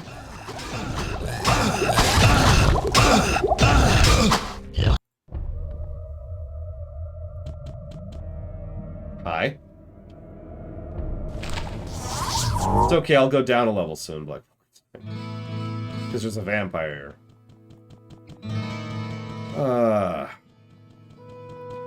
That's a good point. You're right. Skeleton archers don't run. That's valid. So we've got range that run, range that don't. Melee, chargers. What ails you, my friend? And aerial denial is what I think I'm going to call that. You know, hey, let's put crap on the ground kind of people.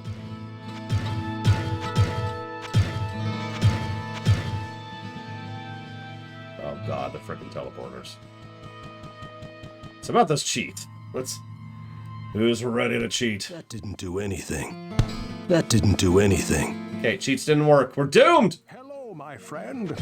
Stay a while and listen. The story of Wirt is a frightening and tragic one. Cool. Peace! Alright, Alright,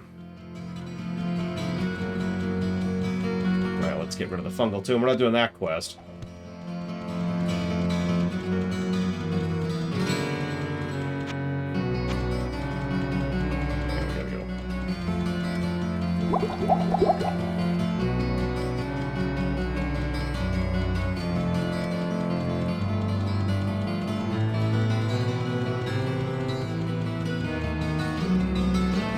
I sense a soul in search of answers.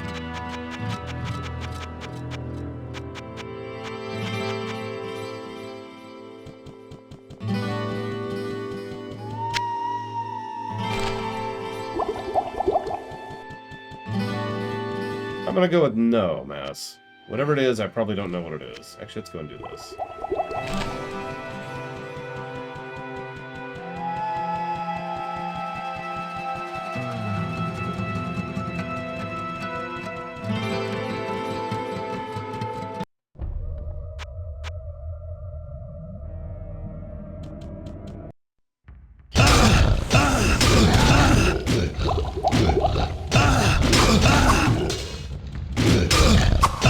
What's funny is 8 is not my mute button. I do not know why it's doing that. So anyways, that's Firewall. Oh, Jesus Christ. Blah. Blah.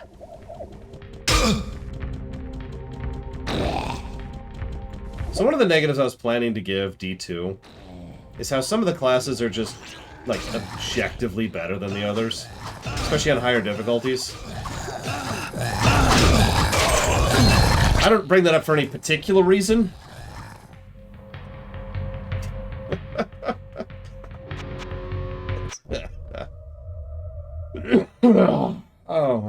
I don't care. This game isn't worth my time. Let's go cheat. Let's go cheat. Nobody gives a goddamn if I cheat in Diablo 1.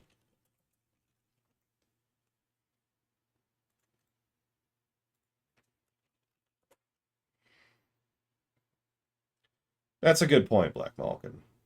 And the reason for playing it is to make sure that I'm right. Unfortunately, I'm right.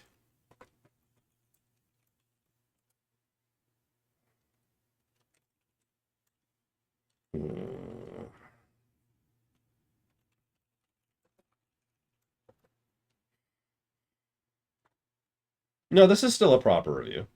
We're just cheating. See you around, Jesse Ward. We just throw up the cheat flag.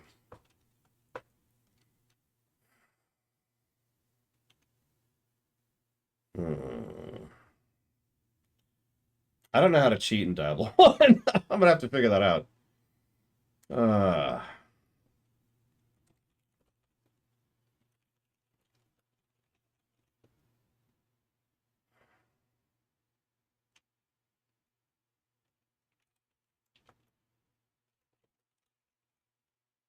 The walk thing? Oh, I have no idea how to fix the walk. I mean, we could just fire up Hellfire. No, Jay Palmer. Come on, work, brain, work. What was it? I was just going to look something up, but ignore chat for a second. Just ignore chat. Ignoring chat, ignoring chat. Pretending I'm a regular streamer. Pretending I'm a regular streamer. All right.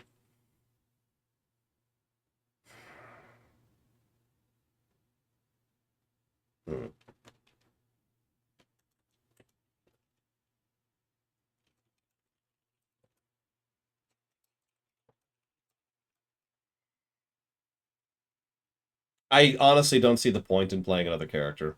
It changes your start. That's it. That's all it does.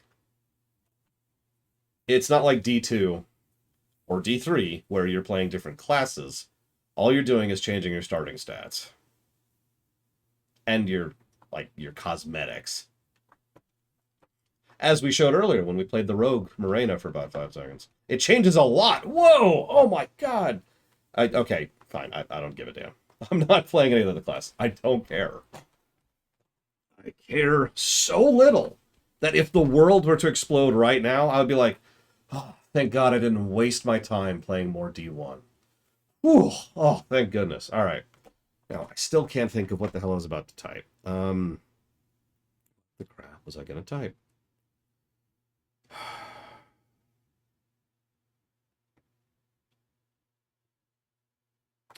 Right, that was it. So apparently classes do change things. That's actually funny. Because that's actually worse. I think I might give that a negative. I wasn't going to. But I think I'm actually going to give that a negative. So, yeah.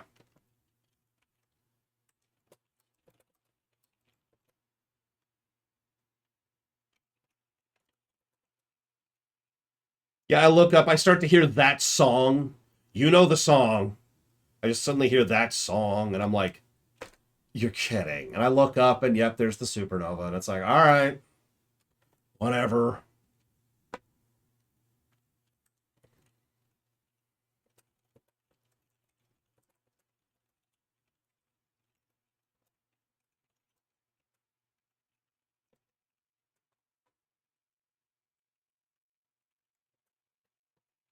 That is the Hyperion.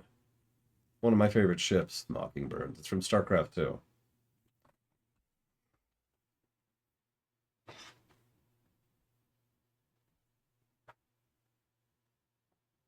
What's the unique ability of the Rogue?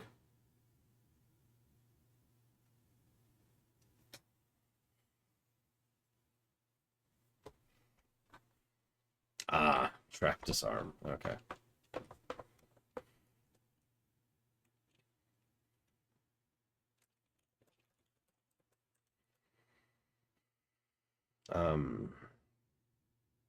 We need to get you a PC, Mockingbirds. Good God. So you can play some good video games. Jesus. Meanwhile, Mockingbird's like, no! I'm trying to think of a bad console game. Tell me out, what's a bad console game?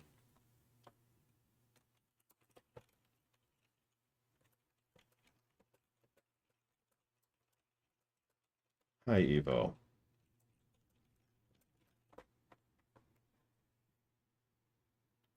Alright, what do we got? Are there any cheats here?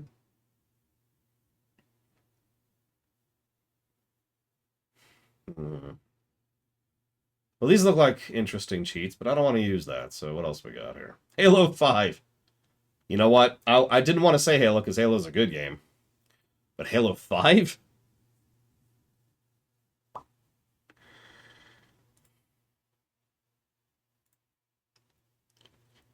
You might have an argument there.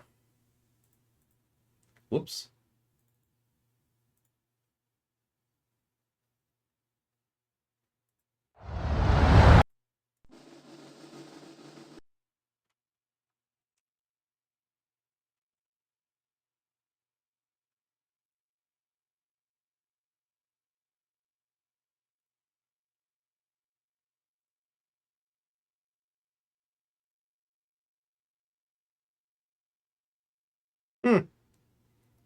I knew about the highlight thing, although I don't think I knew it was a monk ability.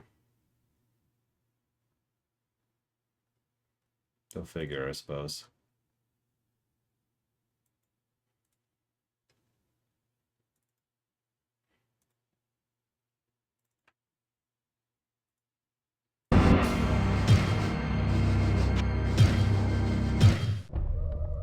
Okay, so let's see if any of this works.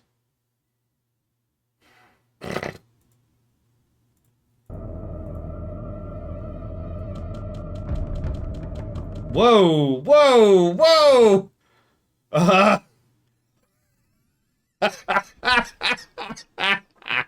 We have walked into the abyss. We have walked directly into hell. What's the story, Black Malkin, if you don't mind sharing? Okay, that was not what I was expecting to happen. Let's try that again.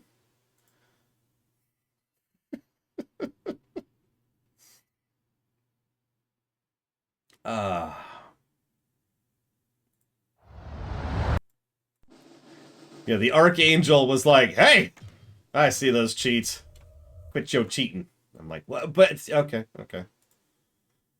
Man, your guess is as good as mine, Mockingbirds. Okay, let's try another one here. Let's try another cheat. Surely one of these cheats will work, right? Surely, surely, surely.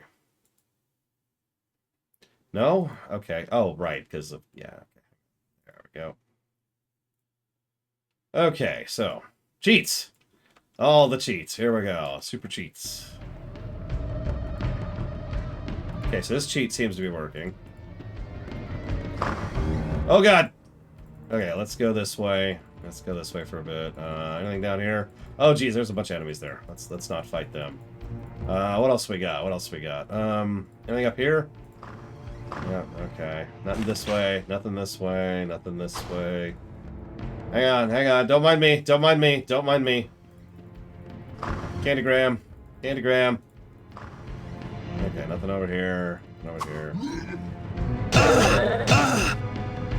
Okay, cool. Everything's cool. Yes, we've become the Dark Wanderer. This is how Diablo just roams around a bunch. He's like, I got this!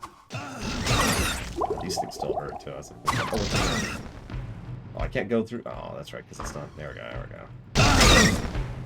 Okay, whatever. Not perfect teleport. We're actually a little limited. Looks like it's line of sight teleport. Oh, yeah, that's what I wanted. In the face. Oh, yeah. Oh, God, I can't move. Oh, God. It's... The way's being blocked. Oh, God, oh, God, oh, God, oh, God. I'm just gonna... Don't mind me, giant swarm of death enemies. Oh, jeez. Oh, jeez. Okay, okay. I'm just gonna... No, no, no, no, no! Okay, we're dead. Alright, so, hang on. We are super not invulnerable. Okay, hang on. We gotta make other things happen. We need to be even more cheaty. Yeah, this should do. Alright, so what do we got here? What do we got?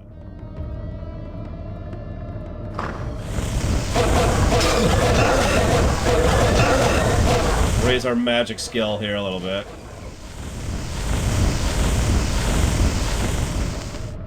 That sucked. Alright, what else we got? We got Evo.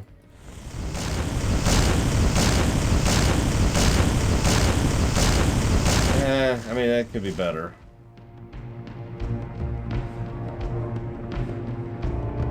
Oh my god! Lol. Black Malkin.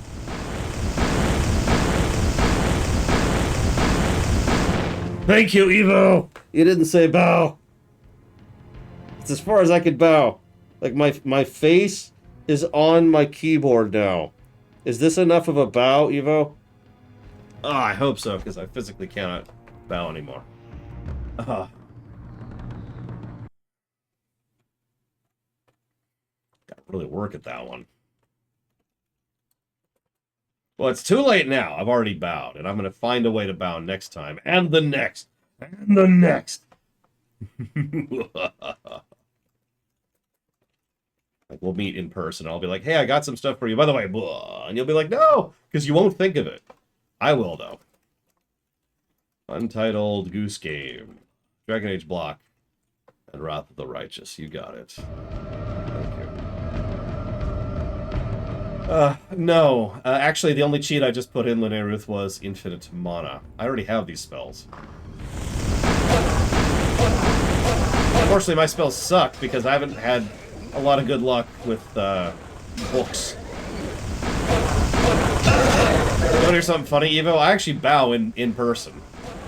Not usually a full hit bow. There's different types of bows, you know? There's different degrees of bowing. But, you know, just a little... And then people look at me weird, and then I stab them.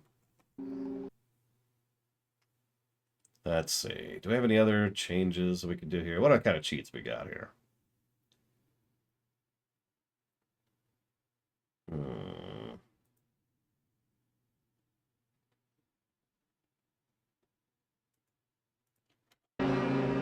Alright, so what's a spell you want to show off here? We do have Bone Spirit, apparently. There is, of course, Firewall. Not enough mana.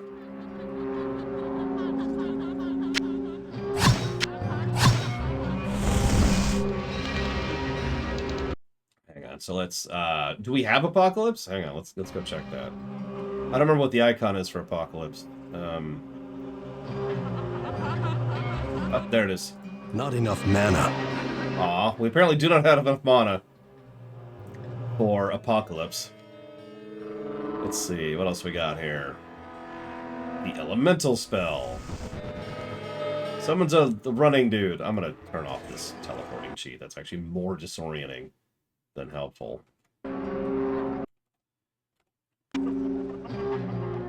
Alright, where's Firewall? Because that's all you really need. All you need is Firewall. All you need is Firewall.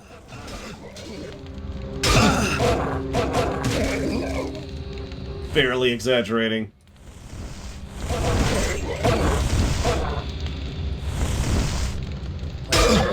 This is the Firewall spell. You might say it's a bread and butter spell, but, you know. A stretch of appreciation? Okay, okay. There's a lot of stretches I do normally, so, like... One of them's actually a bow. So I'll stretch bow in appreciation. I like it. Thank you. Thank you. It's a good idea. Alright, so what else we got here? Oh yeah, what does Flash even do? No, Firewall's fine. See, we can just... Wait. Apparently Firewall does hurt me? Holy crap. Never mind. My Firewall is hurting me. I don't remember that being a thing. Whatever. Let's get out of this room of death here. So that's what Flash does. I have no idea what that did.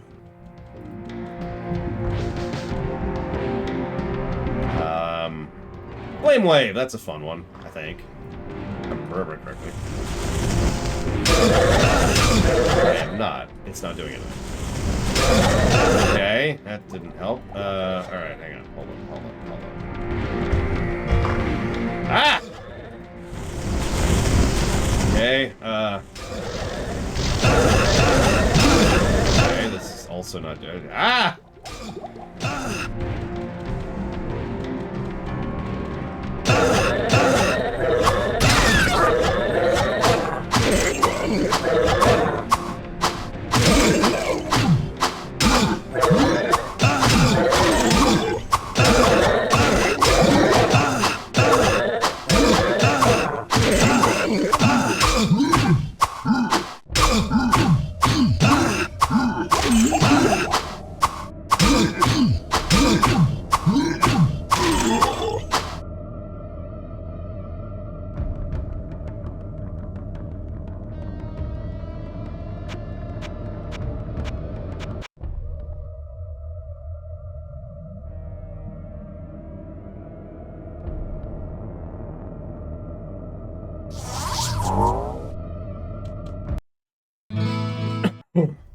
Hey, okay.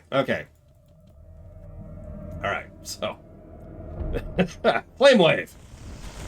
That's what Flame Wave looks like. Oh yeah, this is just what our Diablo sounds like the whole way through.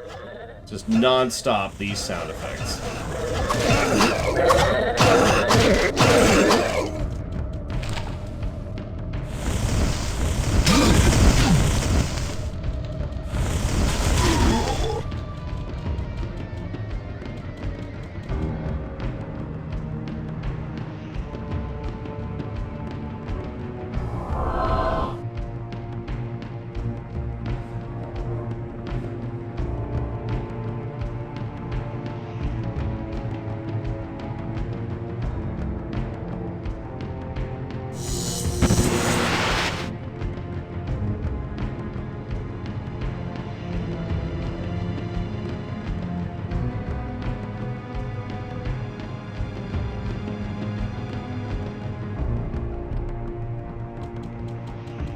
Sorry, I was looking for something specific and I just was not being able to read, apparently.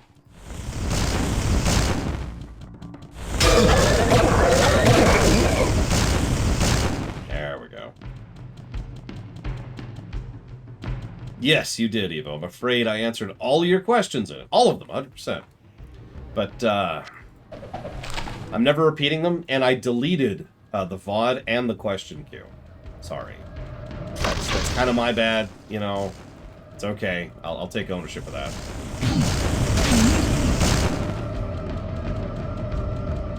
So anyways, that's that spell. Let's just kind of go down the list. We got Firebolt. It's kind of exactly what it sounds like. Has some line of sight issues.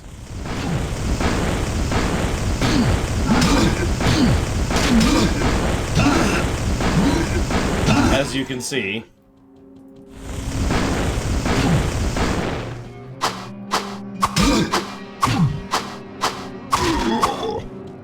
So, that was Firebolt. Healing, we've already shown off. Lightning!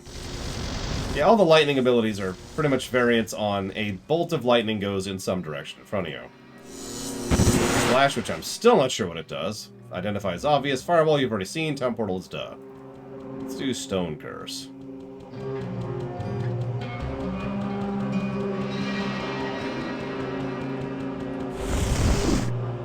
Which does exactly what it sounds like.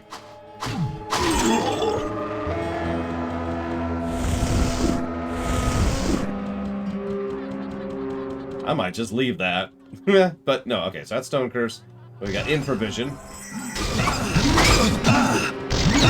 Oh my god. Here. There's Phasing.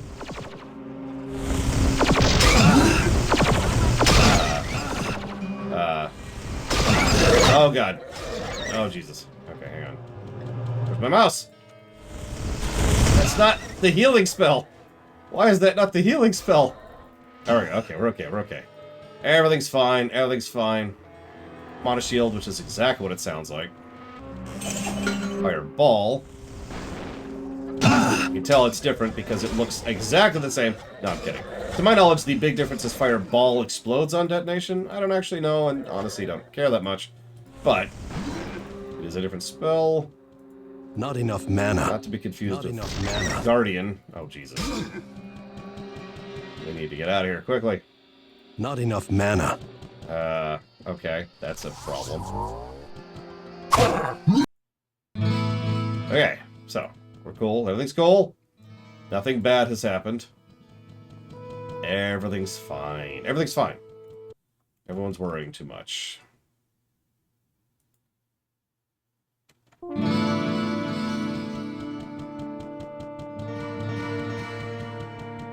I know, right, Evo? You want to hear what I find hysterical, Evo? Earlier, people were arguing that this walking speed is not a negative. I sense a soul in search of answers.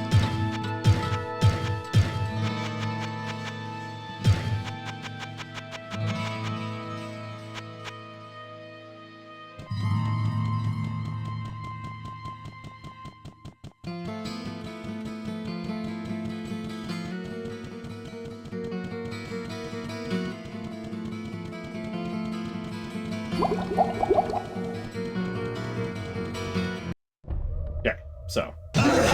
Guardian. Ah, that's Hydra. Well, when I do something like this? Because, no, the game isn't freezing for me except when I alt-tab.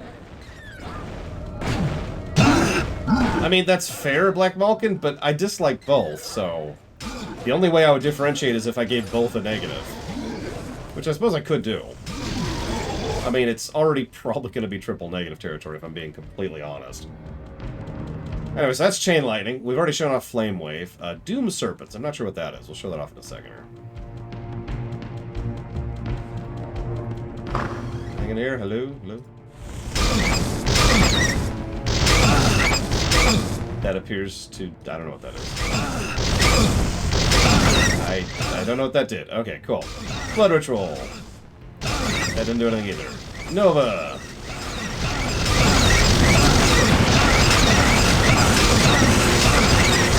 Doesn't seem to be doing much, probably because, you know, they're electric bats.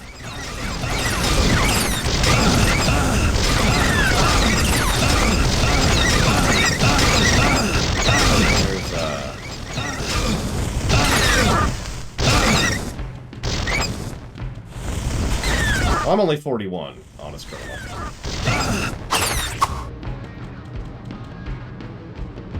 So anyways, Golem would be another one. Yeah, I noticed we have Bloodstar, for example, which we shouldn't have. We're not going to use that, because we don't have access to that. Let's just walk around like this. This is how we're going to play the game. Aw, it went away. Thank you, Unicorn Scotch. Always. We do still have the triple rule, but you only listed 2 games. Oh no, you did list 3 games. Getting greedy. I see how it is, Unicorn Scotch. Oh, well, what's the spell that you shouldn't have, then? Where the hell do you get Bloodstar? But yes, Arkham, Arkham, Arkham, and Bug Fables. Yeah, no, that's exactly what I thought it was. That's the Succubus spell. Oh, the Serpents thing? That was... I was just trying that. Yeah, Doom Serpents. I noticed Apocalypse wasn't working either. Whatever. Which makes sense. What, you're supposed to have a staff that has, what, 2, 3 charges?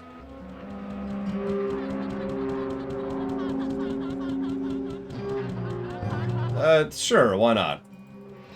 Oh, that's the wrong thing. Sorry, Dream Whisper, sorry. Okay.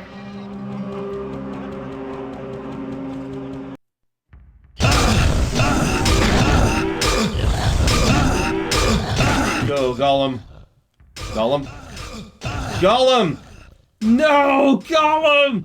Come back! Stop playing on your iPhone, Gollum! So, Gollum is crap. Because the AI for Gollum is terrible. It's so bad, they made fun of it in a frickin' Carbot video.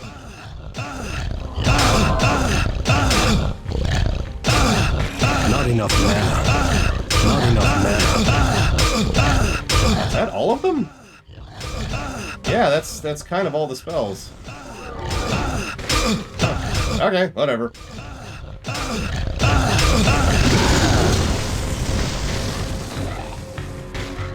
He went to town to grab some potions.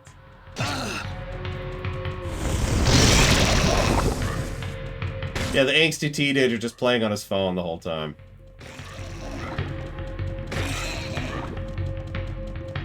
Anyways, welcome to the caves. Now, the caves are mostly the same as the other levels, but there's two really big differences. Three, technically. First, enemies that irritate you. I'm joking. So, the first irritation is these lava fields, which you'll notice do not show up on the minimap. For all of the praise I mentioned earlier, which I meant for the minimap in this game, all of that goes immediately out the window on the caves. Because for some goddamn reason, they decided that the lava fields don't count. And I don't know why.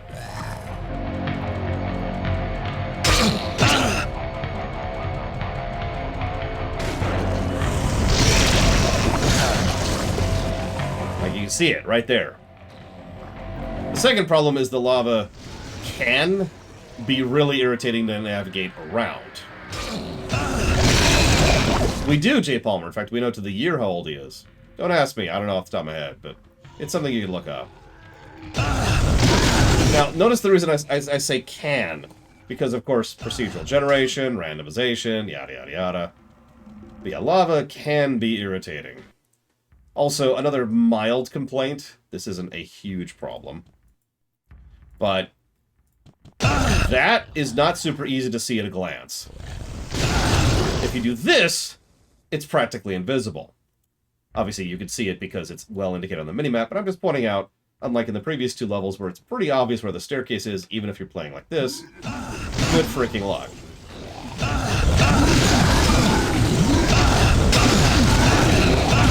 Look at that cast speed.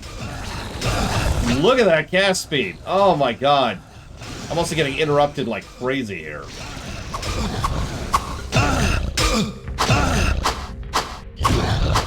Oh yeah, we're gonna beat this game in like 20 minutes at this point. In fact, we're gonna go back up and see if we can find leoric. And find out what stupid corner of the map I didn't find. Because I'm an idiot.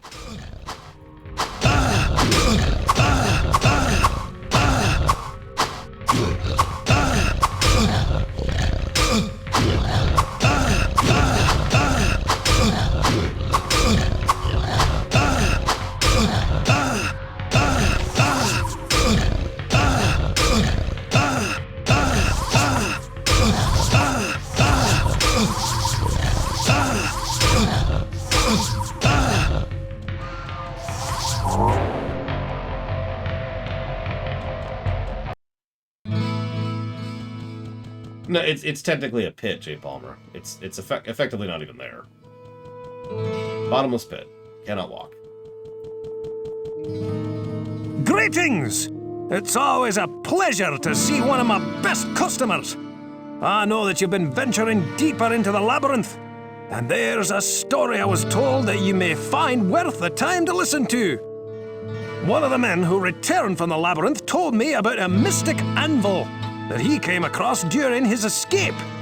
His description reminded me of legends I had heard in my youth about the burning Hellforge, where powerful weapons of magic are crafted.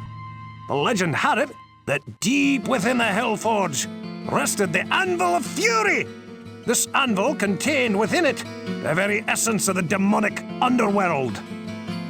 It is said that any weapon crafted upon the burning anvil is imbued with great power. If this anvil is indeed the Anvil of Fury, I may be able to make you a weapon capable of defeating even the darkest lord of hell. Find the anvil for me, and I'll get to work. So Mephisto, right? You're gonna make me, you, Griswold, are gonna make me a weapon that can kill Mephisto? Hello, my friend. That's what you just said. Because if not, I'm gonna be coming back here for a refund. Well, what can I do for you?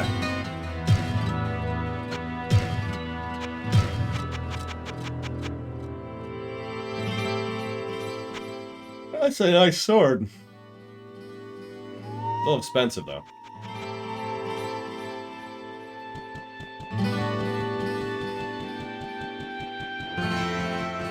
What ails you, my friend?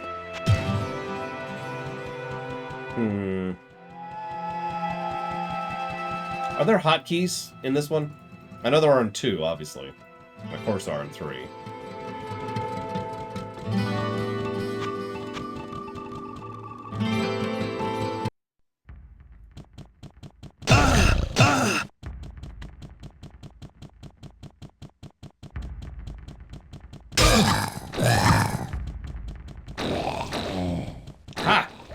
Thank you.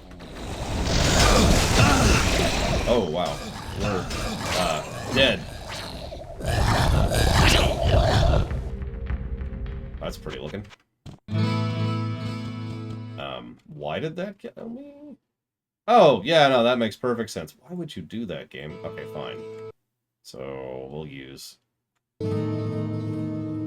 not F5 or F6, but we'll use F7, F8, and... I guess F9. Oh, we don't have F9. Well, okay, whatever.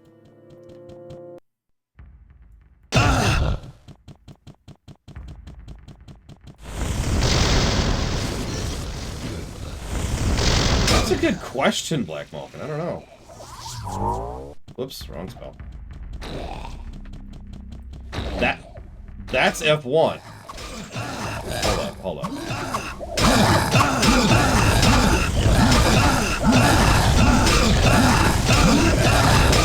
on! There we go. Okay. I don't know what you're talking about, Evo. I think you're truly mad. We all know the Diablo rewrite isn't out yet.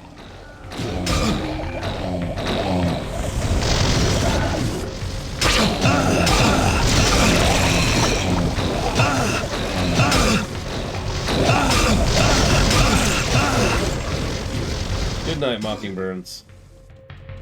Get well, get better. Oh yeah, the max level thing. It's been a long time since I've had to deal with that. Okay, so F1 brings this up. You can zoom the minimap? You can! Oh, okay, never mind. We're already at max zoom. But we can zoom in if we're crazy, I guess. Like, oh my god. Here we go. This is the game now. Behold! Oh my god, is this just... This is just 1-to-1, isn't it? Look at it. This is just 1-to-1.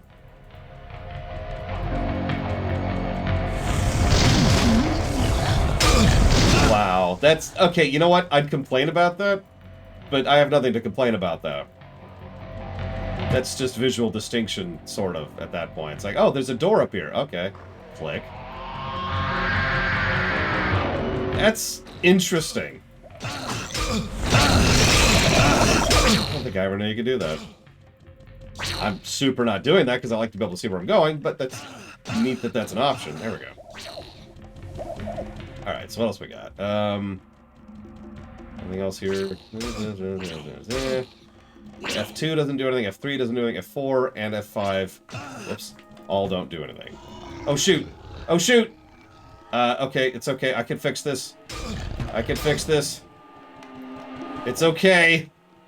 I brought my really, really, really good shoes today. Everything's fine, everything's fine.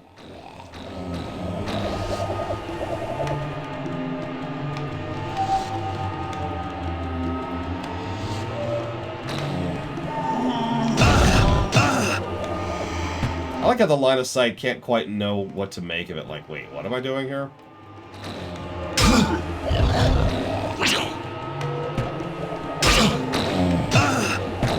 Oh yeah, that's one last minor complaint about the caves. In a section like this, it suddenly gets really hard to read the minimap because of the lava. Let's see, have I been up here? I think I have.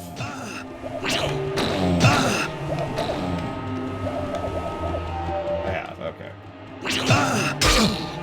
Where's the way down? Holy crap.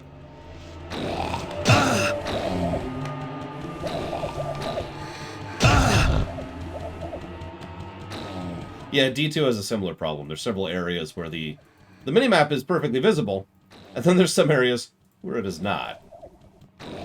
Ah, there it is. You can tell it's the true Diablo experience because your entire time is just spent trying to find the way down. Just where's the way down? Okay, I found it. Rush for the exit.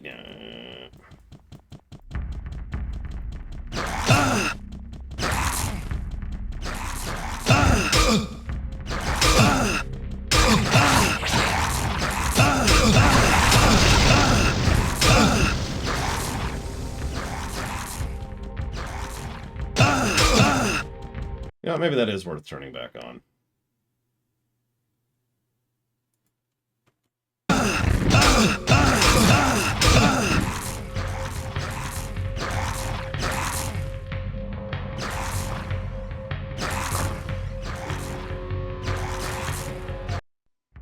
Hey! Here's floor 12. Take heed and bear witness. It's the same one! Oh my god. Wait, no it isn't. Oh god, succubi who are not wearing tops. There you go. Wait, actually, hang on. Let's make sure they're facing the camera. There you go. Twitch, please don't ban me. It's okay.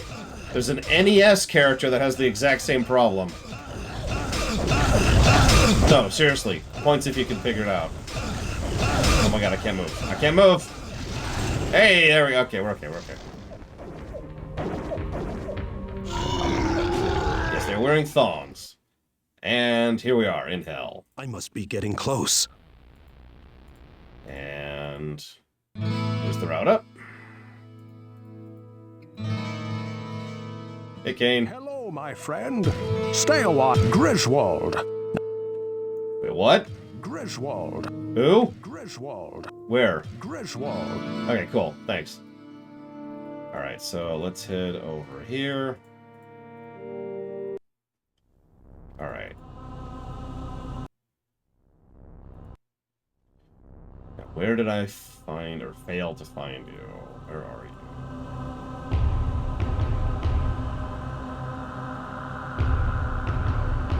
Yeah, I don't see it. Where is it?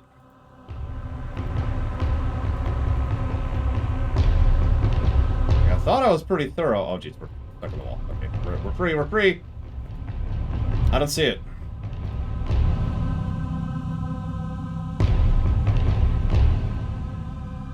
Oh, god damn it.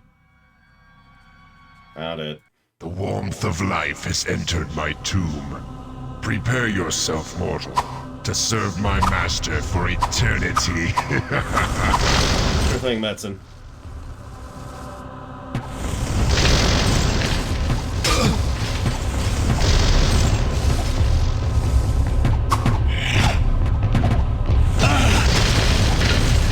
Rest well, leoric. I'll find your son.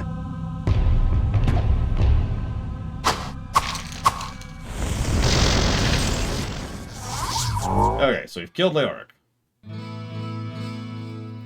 F for leoric. We'll see him again next week. Oh, what can I do for you?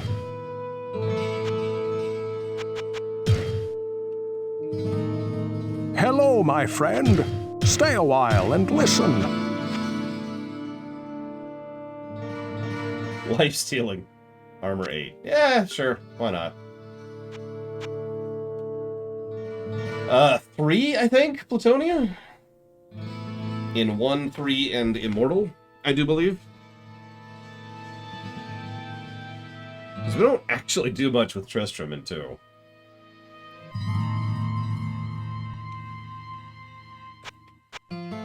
Okay, let's go beat the game. Oh god, it's the edge of the universe! Too far, too far. Psst, over here. There's oh god, I'm really turned around. There it is, there it is. We're okay, we're okay. We're found. We're in hell. Everything's fine. Everything's fine. Oh god. Okay. Oh god, okay. Yeah, by the way, there's just hell under here.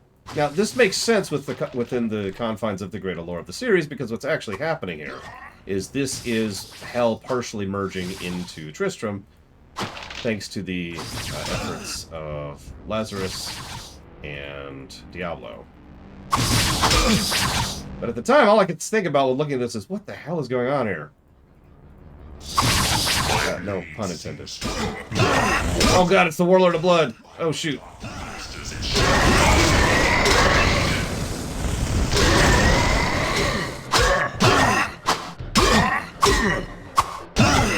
I mean, I was about to say Black Malkin. The warrior needs every ounce of help he can get. Ah, that's a good point, Tracerus. My apologies.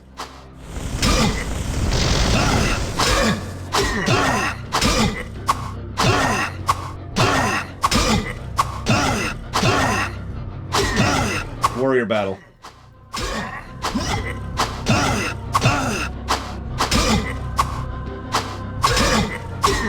Okay, so anyways, then we killed him.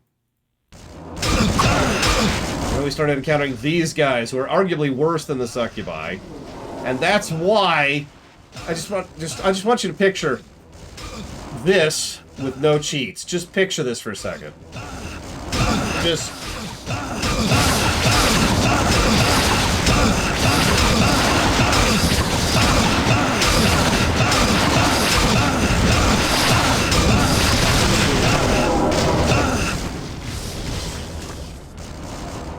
yeah, the hell levels, oh my god, these can just get really unpleasant.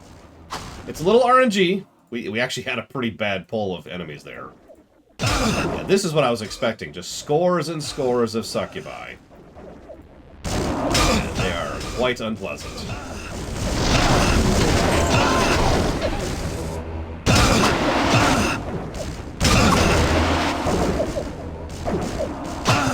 Just like in real life. Yeah, imagine doing this as a warrior. I don't have to imagine that.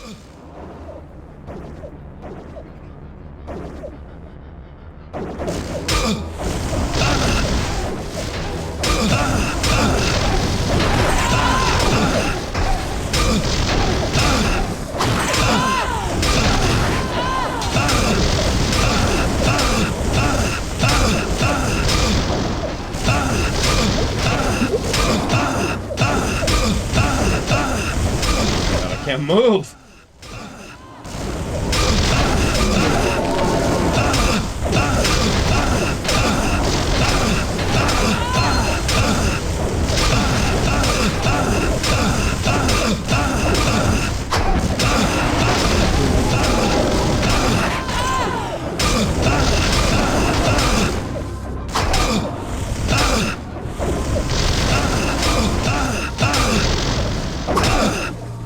Okay, we got out. Holy crap. There's the Staff of Lazarus. What do we do with that, to be completely honest with you?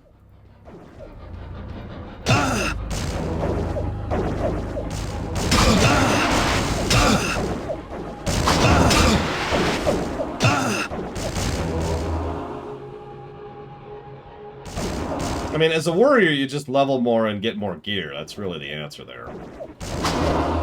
As a mage, you have a couple options. Not too many. There's not actually as many spells in this game as I remember.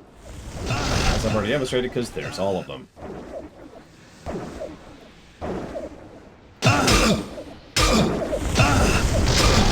That is not up to date. Go away. Oh my god. Okay, so we got the staff. Need this room to be clean. Could you, like, not...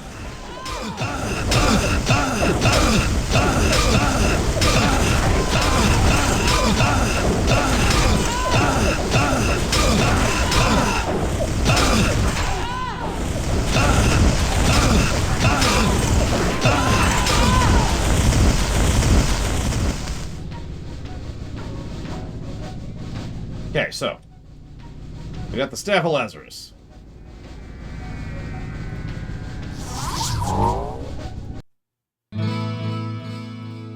This does not bode well, for it confirms my darkest fears.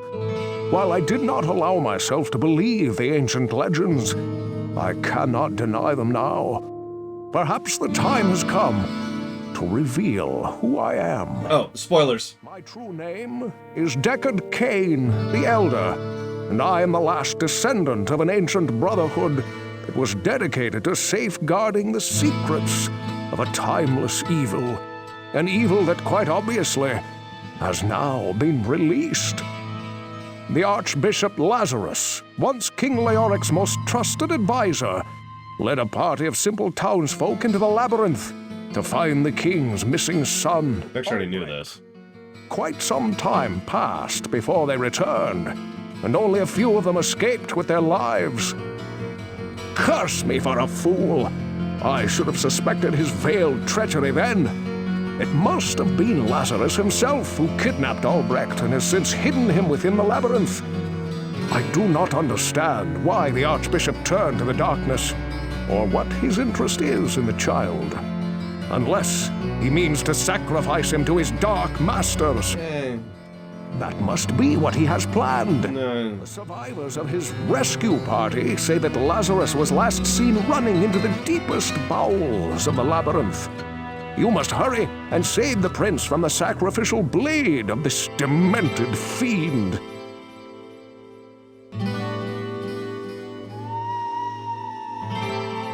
Hello, my friend.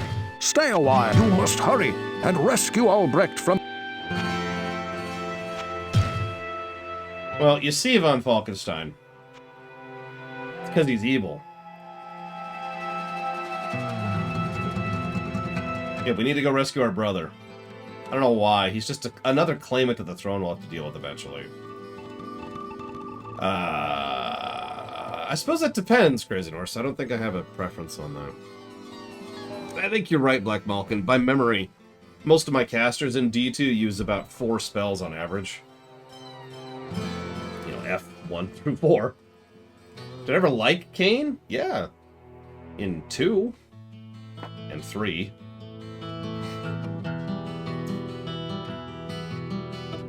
Right. Up.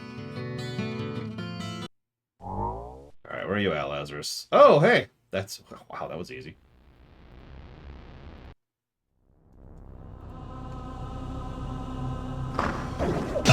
Oh my god, Lazarus has a bunch of succubi. That's why he turned! And of course they...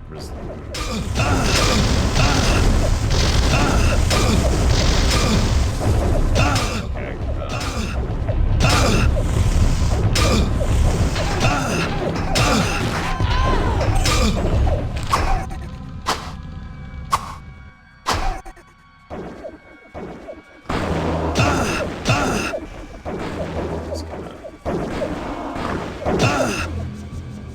Whoop.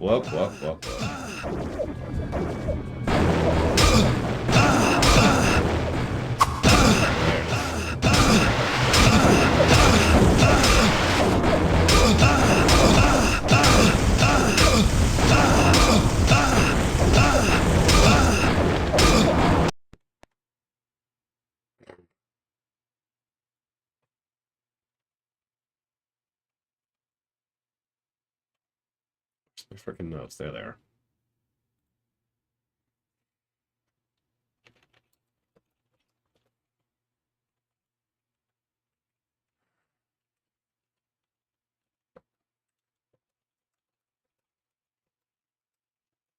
Tabbed out. Sorry. Tabbed out.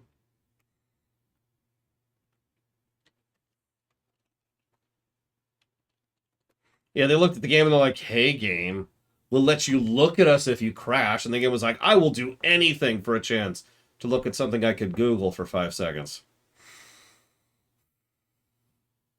I mean, for Christ's sakes. The internet exists, people. All right. Let's see here.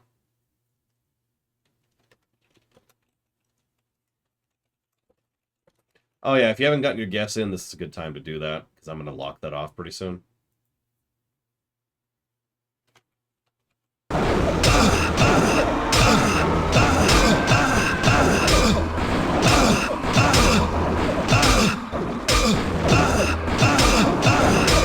Surely the golem will help. You got this. Oh my god, he's actually doing something. I'm vaguely shocked by that. And oh my god, he's still attacking someone. I'm actually in shock.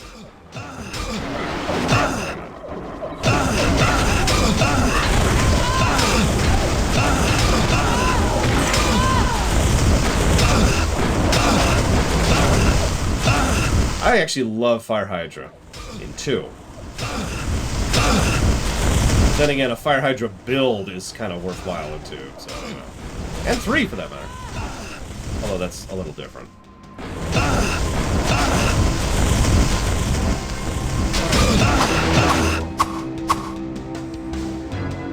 Okay, so, book.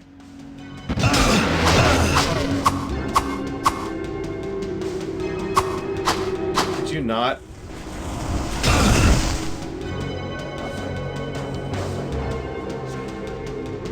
Oh, definitely fat ones. Fire hydrant. I mean, it would be a worthwhile spell in some cases. Not gonna lie.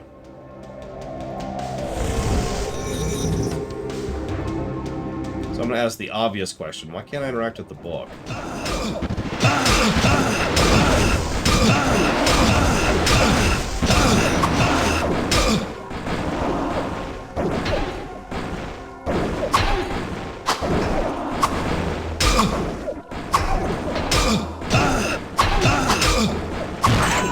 No, J. Palmer. No, no, no, no.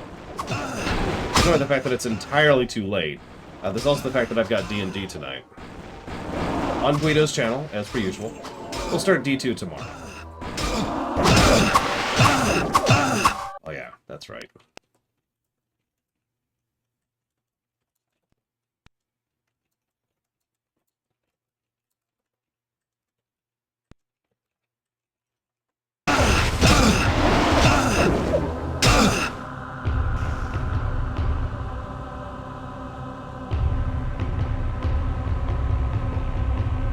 What am I missing? I don't remember. I thought I was supposed to interact with the books and it won't let me. It's like, no. I need to be on the thing? Okay, let's turn off the teleport for a second. Just for a second. Okay. Hey, there we go.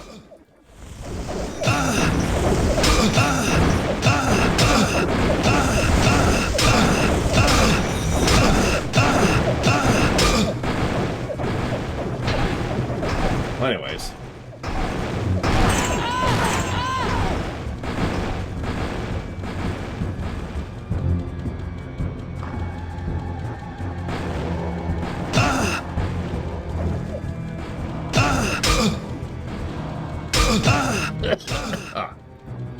Thank you, floating triangles. Always appreciate. And as a reminder, you can put that towards up to 2 other things if you would like to.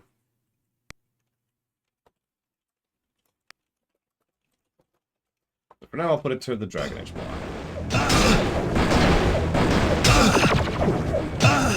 Okay. So those are both hit.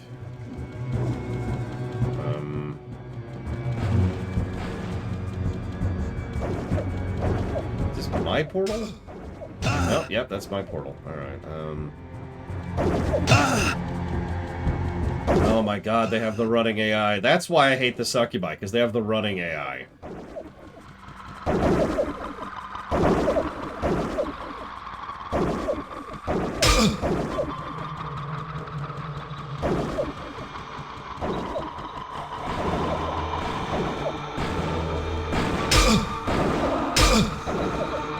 Look, I'm not into the distance thing, okay? That's no. I'm not into being teased.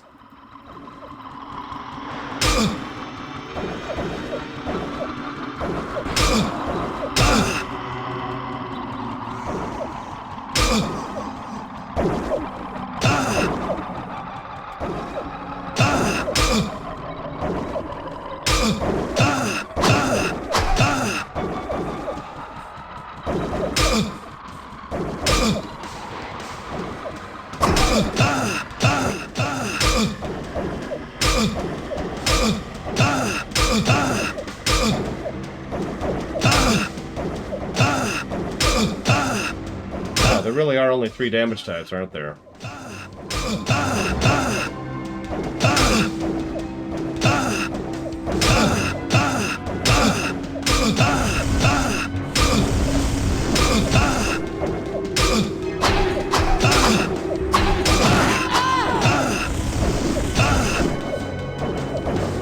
Hey, Yada, give me 1 second, please. You know, I was just thinking about, well, with the super cheats, mega cheats, maybe we'll do another playthrough just to show off the other dialogue and stuff. I have since changed my mind because of how long it's taking to do the first playthrough here.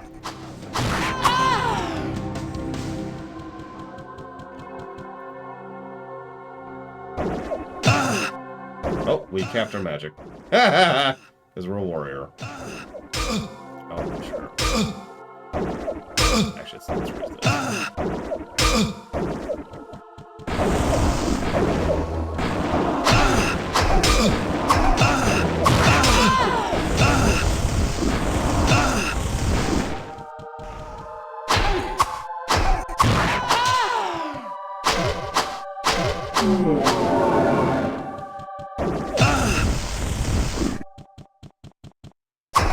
Listen. I don't know what you're talking about, Crazy Horse.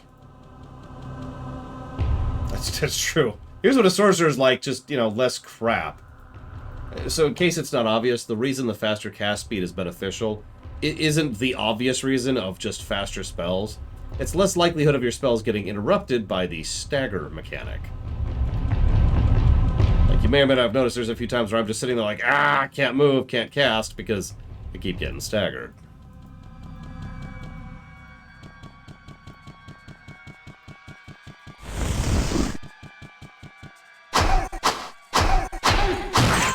Okay, everything's dead. Can I progress now? Stagger lasts for, I think, like a fifth of a second. That's all it needs to last for, because, you know, it's an interrupt.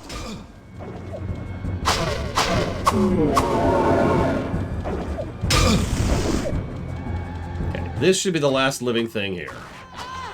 Everything's dead. Can we progress? What am I missing?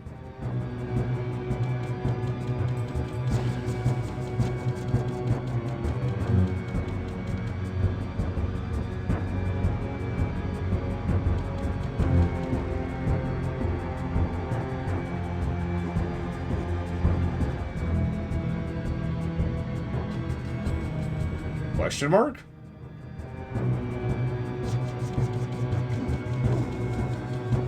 Anyways, I was gonna segue into a joke, but then I got stuck on this level for 15 years.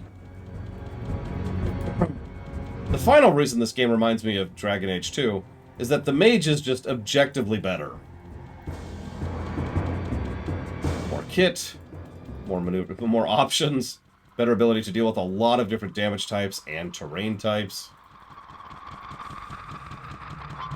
Higher mana pool, better spells, just, yeah. Mage good.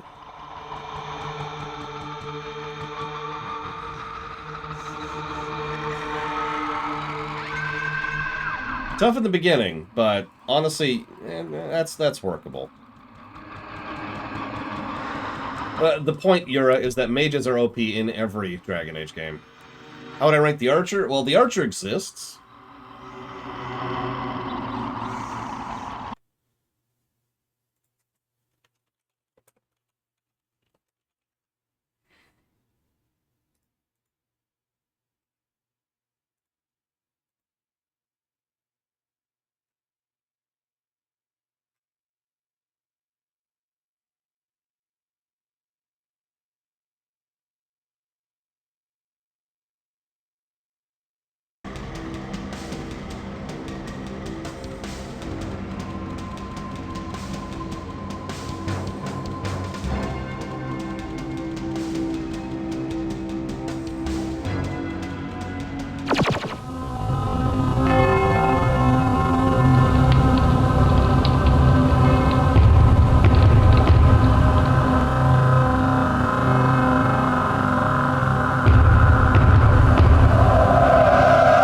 Abandon your foolish quest. All that awaits you is the wrath of my master.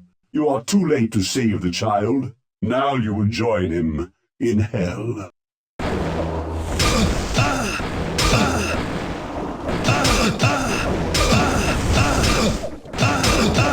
Oh my god.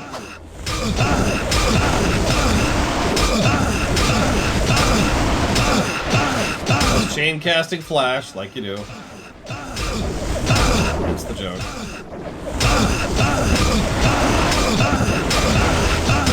Yeah, that's you killing you. That's the guy you played as. I can't do anything. I can barely move. There we go. Nope, kinda.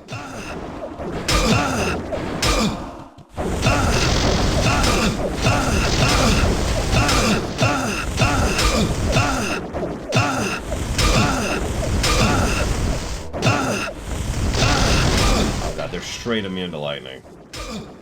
Hang on.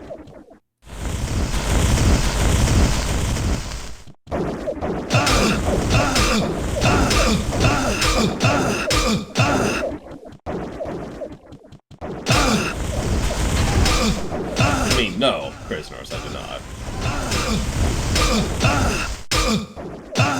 Just immune to lightning.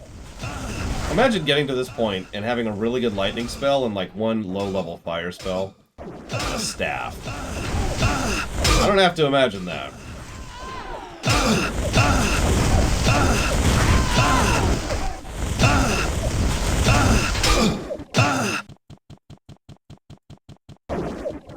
You know, the one and only thing that the warrior has going for him? Pretty much everything in the game, and I only say pretty much because I'm not sure 100%. But to my knowledge, everything is weak to being hit in the face. Everything. So, let's hit some things in the face, shall we?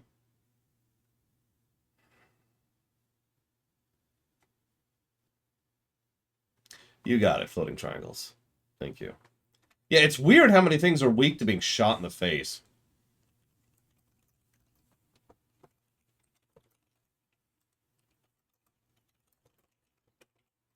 Okay, I was right then. Thought so, but you never know.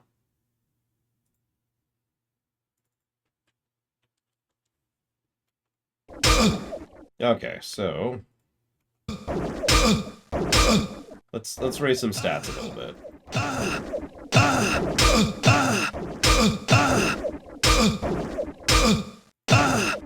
I did not, Yada. I refuse to confirm DBZ. That's against my religion. Well, I've already given it 2 separate negatives, Evo.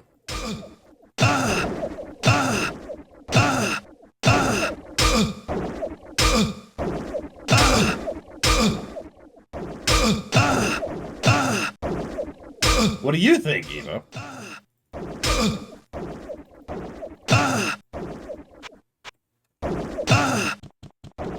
Come here. Come here. No, no, don't run. Don't run. Oh my god, you're running. Why are you running?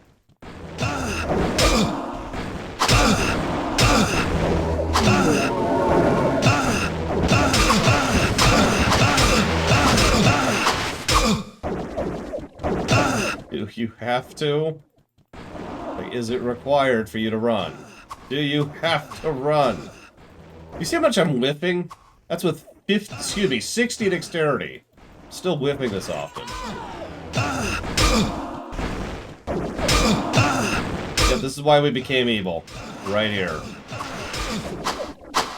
Oh god.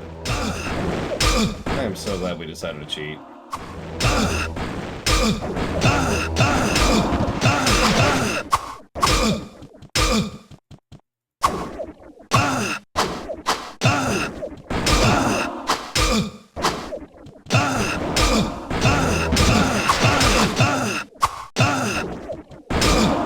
Could you stop?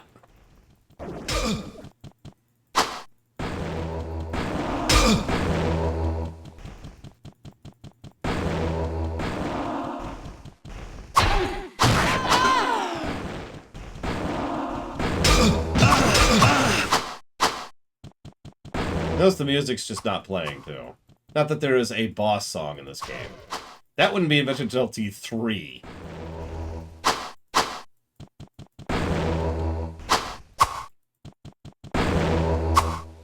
So we mentioned the teleporters earlier. This is a really good showcase of the teleporters. Notice they're invincible while teleporting, by the way. Those aren't whiffs, I just cannot hit her. Yeah. It's not possible.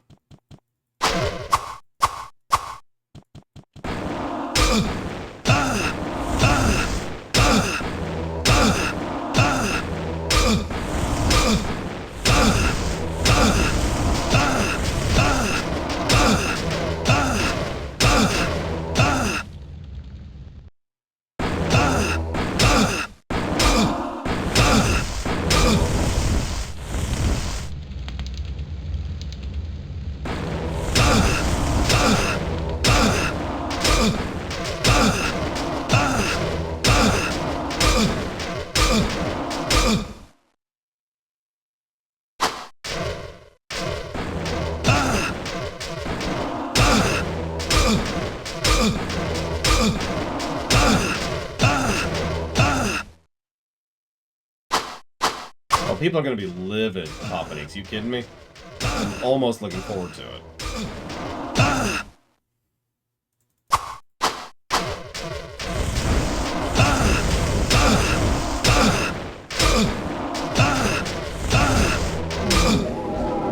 Your madness ends here, betrayer. Okay.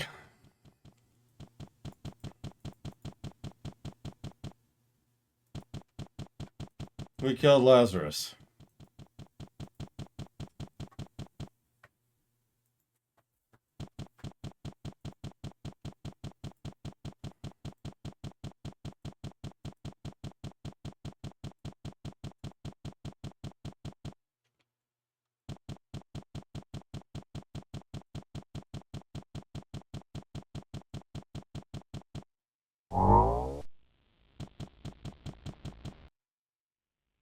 So, we're now officially in the outro.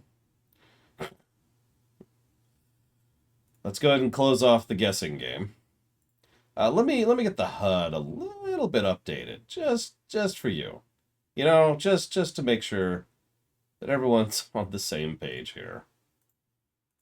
That sounds like a good idea. Let's do that. Let's do that.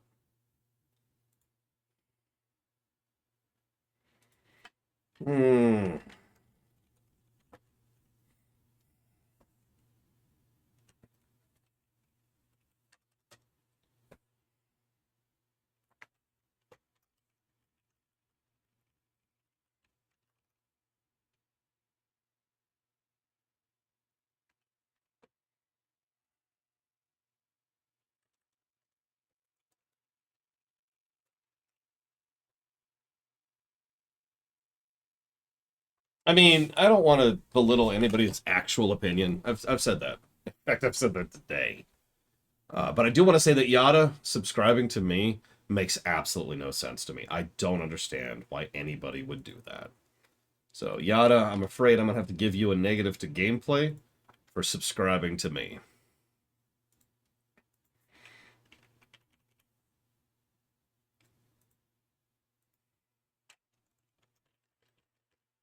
Thank you, Yada. I will put that down for DBZ Keck, aka DBZ WoW Edition, apparently.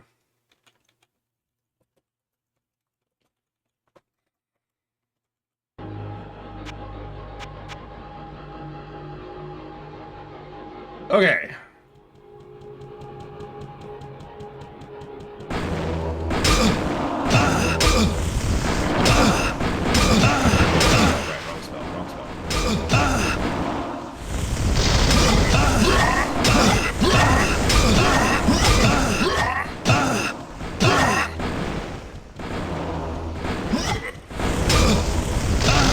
Honestly, I feel like this speaks for itself, so I'm just gonna move on from here.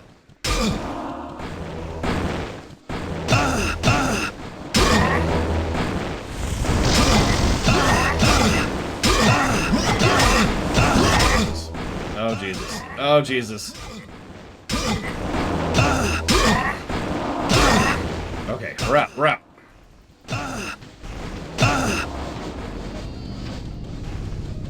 Probably the only other song I actually remember from this soundtrack. Hell.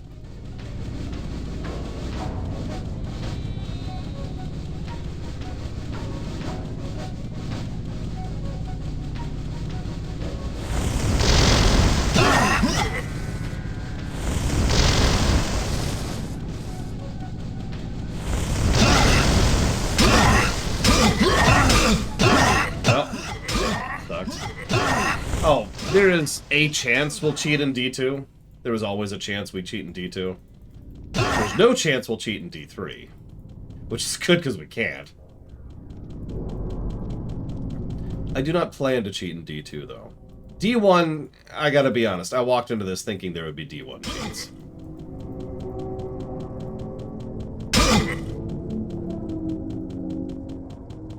I remember Gemella's. In fact, I remember trying to get it working for the lore run, I believe, and it didn't. I don't know, Dream Whisperer.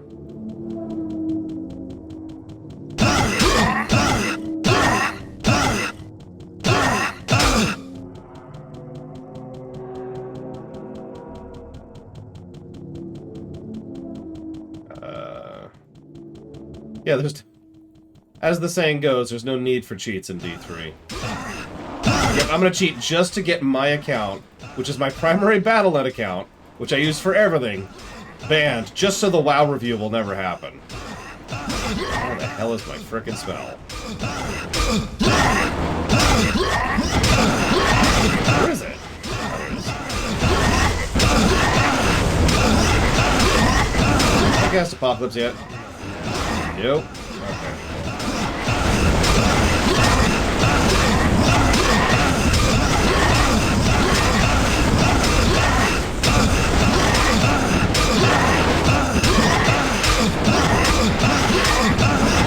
I cannot move or cast.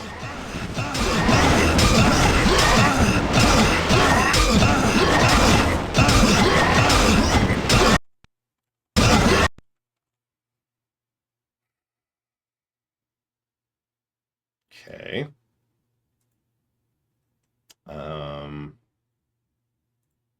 Sure.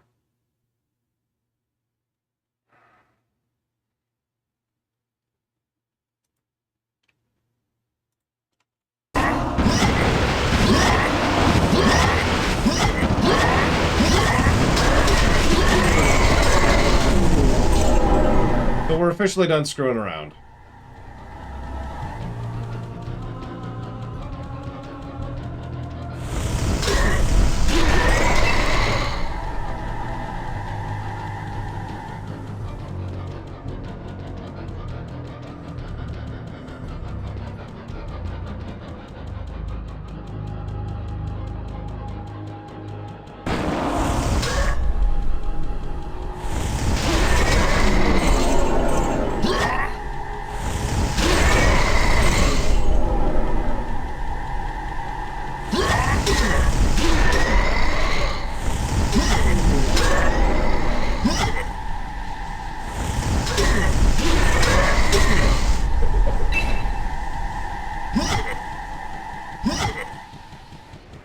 Gothic plate.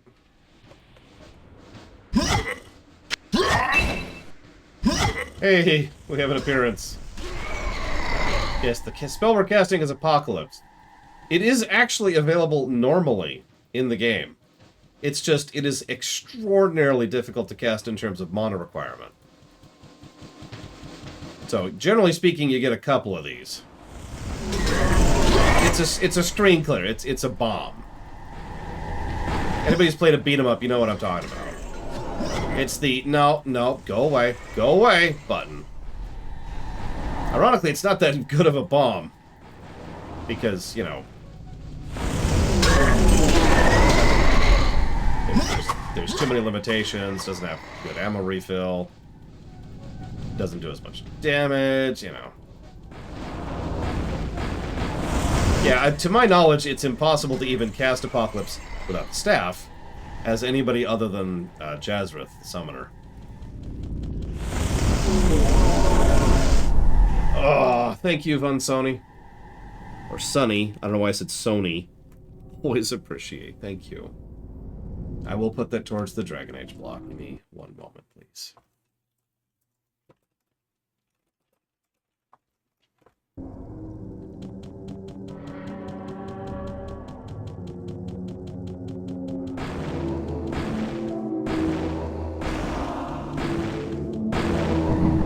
That lever. Go away. You know, I actually don't know what spell damage scales from in this one. Real talk. Do not know.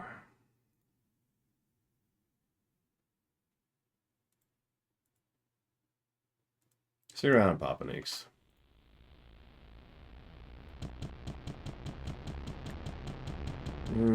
I will admit, I'll just go ahead and talk honestly here. I thought that, as opposed to all those other times when I'm lying my face off, I thought we wouldn't pull the cheat flag, or the cheat trigger nearly that quickly, and I thought we'd be playing this well into tomorrow, and possibly into Monday.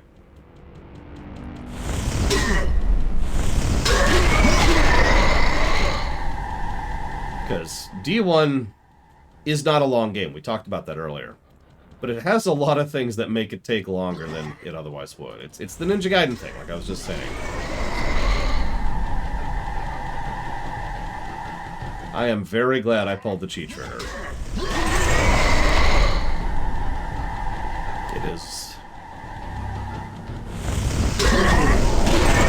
If we didn't pull the cheat trigger, we would have just beaten the game tomorrow.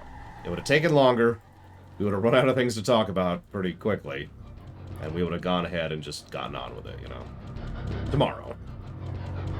We would have managed eventually. We probably would have re-rolled at some point. Probably the moment we hit the caves proper. Oh, is it the upper right? It's the upper right, isn't it? Yeah, okay.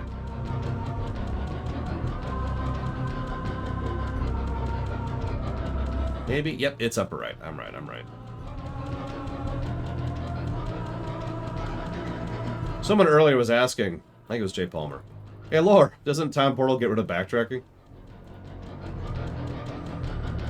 But no, in all sincerity, and I want to say this because I mean this, I gave a negative for this.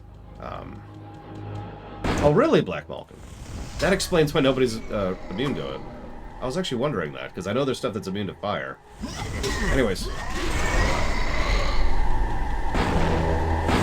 For real, changing our warrior to be feasible would probably take longer than just re-rolling and starting as a mage and getting back down to the caves, if that's what we decided to do.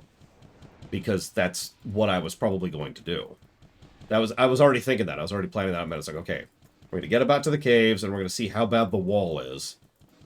And then we're going to go ahead and... Excuse me, we're going to go ahead and re-roll. Start a mage. Hope for some better book luck, because we actually had pretty bad book luck this time around. We got, what, 4 spells? 6 if you count useless ones, because we got way too many... Like, we got 3 separate books of Flash, for God's sakes.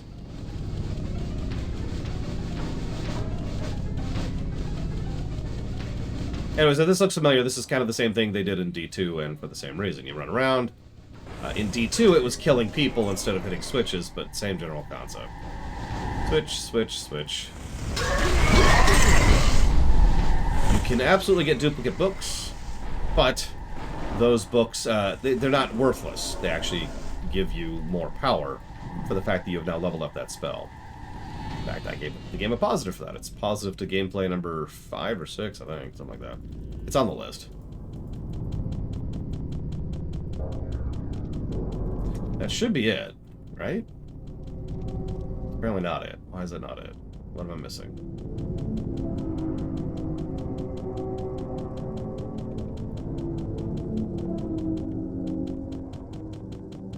Did I not get the lever?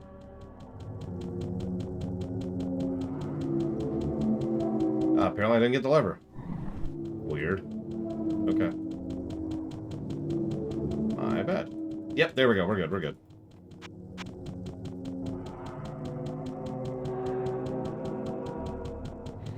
So, final boss. Now, let's be very clear about this. His minions are worse than he is. Now, he casts Apocalypse, and that can suck. But really, all that means is he can hit you from a distance without having to get up in your face. The problem here is the nonsense that comes with him.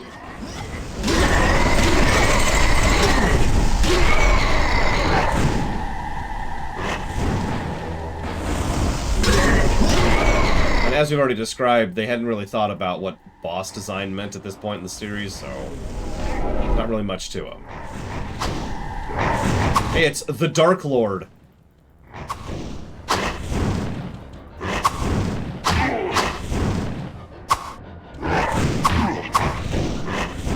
I mean, it would make sense, Loner, since, you know, that's not him. Like, that's not actually Diablo in lore. That's Diablo commanding another flesh puppet. And there we go. Oh, time. So now for the cutscene that was extremely confusing to a lot of people, continuing the overall theme of confusion.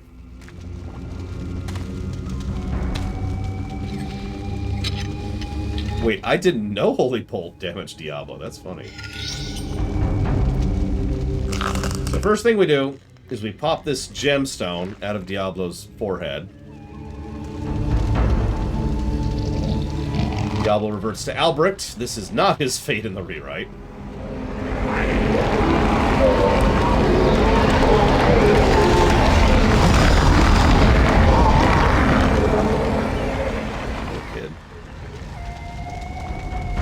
Random statue of weird.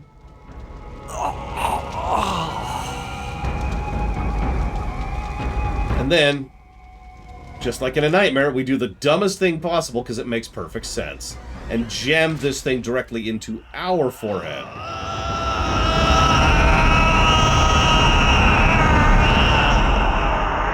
Also notice we're in the caves, not in hell. The end. The soul stone burns with hellfire as an eerie red glow blurs your vision. Fresh blood flows into your eyes, and you begin to hear the tormented whispers of the damned. You have done what you knew must be done. The essence of Diablo is contained. For now. You pray that you have become strong enough to contain the demon and keep him at bay. Although you have been fortified by your quest, you can still feel him, clawing his way up from the dark recesses of your soul. Fighting to retain control, your thoughts turn toward the ancient mystic lands of the Far East. Perhaps there, beyond the desolate wastes of Aranok, you will find an answer. Or perhaps, salvation. Nope. And I'm just going to spoil this right now. Unlike some people who were able to wrestle with the demon lords for a fairly substantial period of time, including Tel Rasha, we manage it for, I think, in lore, like a week. I'm not even joking. Like, we managed to successfully push back that influence, the influence of Diablo, for a pittance of time. By the time the D2 intro cinematic plays, which is very shortly after this, we are already Diablo. We don't look like him. And there's this bit where it's like, he's losing his humanity. No. It's very clear, and I'll talk about this as we go through D2. We have already long since become Diablo well before that point. Well before the end of Act 3. So, the end.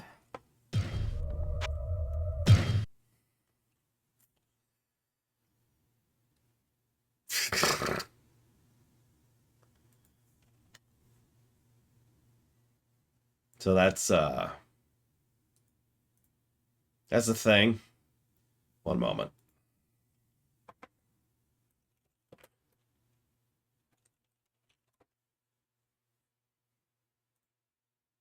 Let's get some ambience music. Some good music going. Look, D2's music is super atmospheric, but at least it is good atmosphere. Am I right? Come on.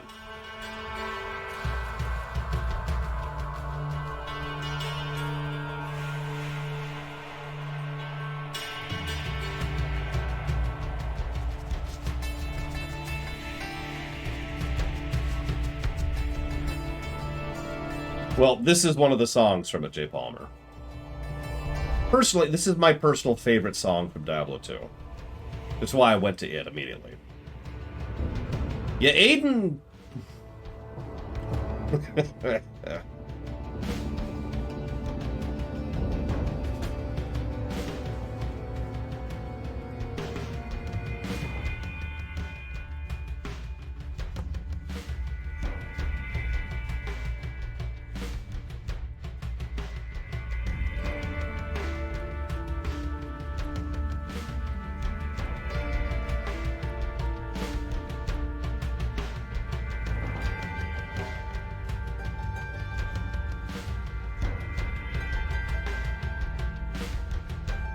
Let me guess, because it's atmospheric, Black Malkin?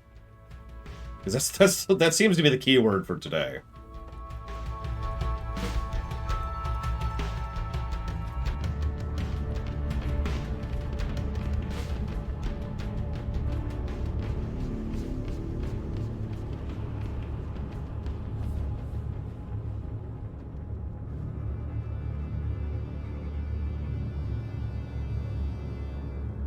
Probably Crazy Norse. I can also see the Barbarian managing some stuff.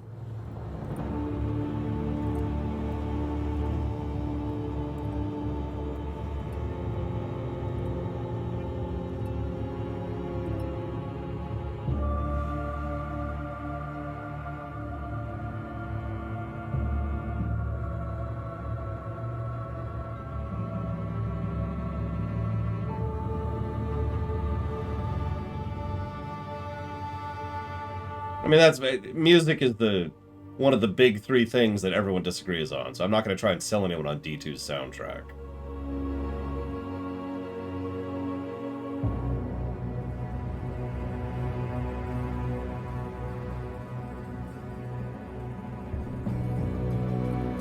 No, Lene Ruth, no!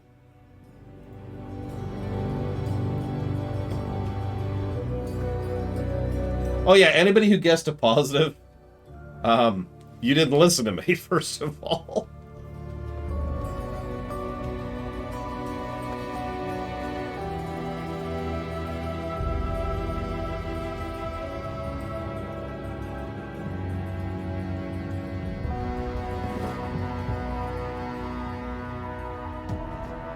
Man, I can't do lyrics. I can't do lyrics. Alright, Lene Ruth.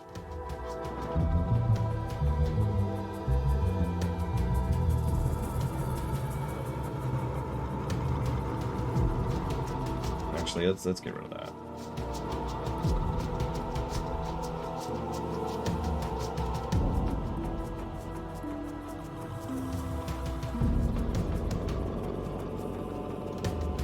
I can write words, I just can't write lyrics.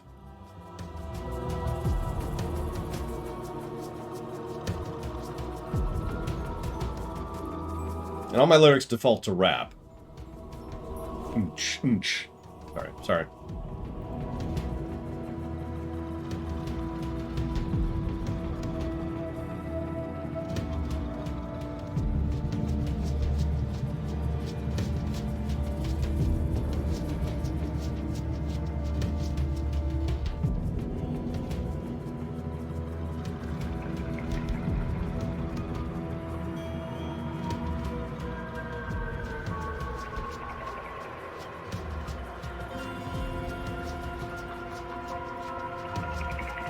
I don't know, Suffocom. I don't think I could do a rap about Secret of the Stars. Maybe Lene Ruth can. That's beyond me.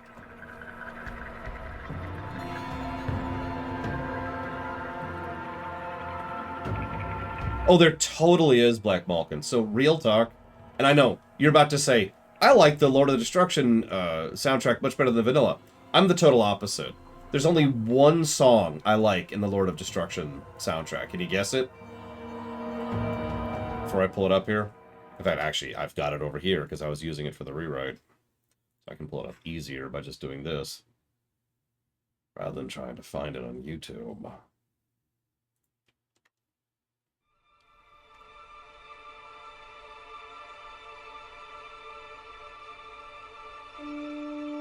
This is the only song I liked in Lord of Destruction.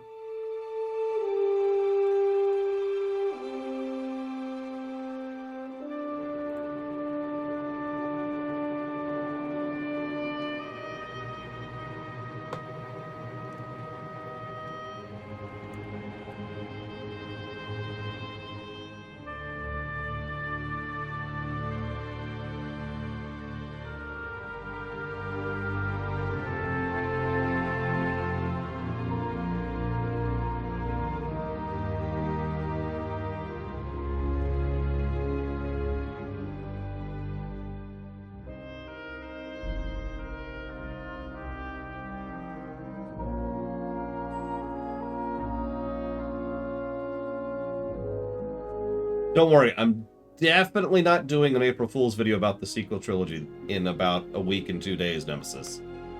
Wink.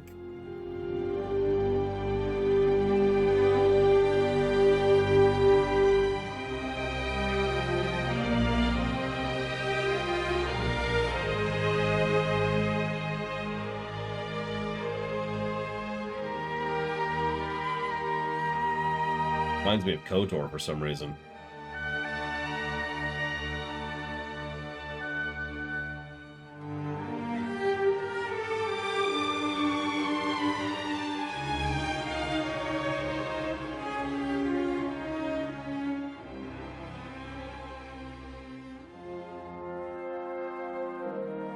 Thank you very much, Bamber.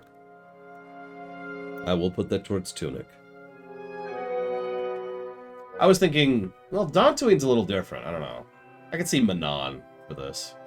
I don't know. There's actually one other song. Well, actually, there's... I don't know why I'm saying it that way. There's several other songs I actually like in D2, but all of them are in vanilla D2. Like...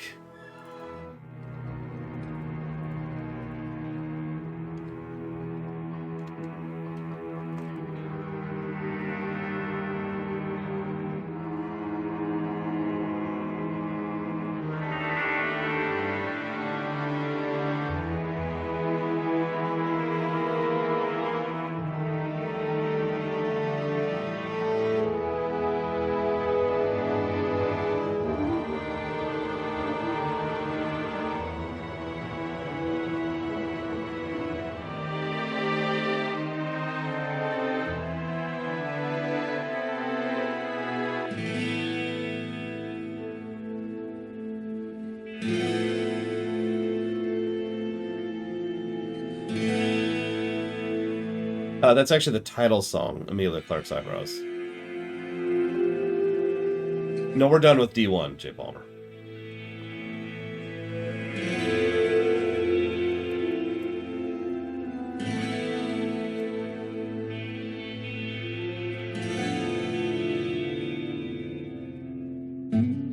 Of course we're doing the expansions of D2 and D3, why wouldn't we?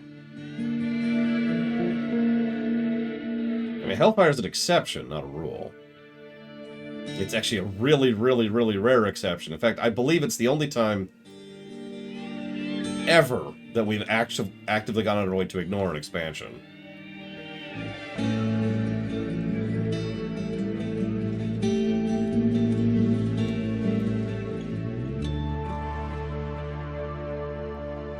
It's not bad. It's just it's not canon. And when D1 was added to the list, it was specifically requested we play D1, not D1 plus Hellfire. Because, again, it's an exception. That's the whole point.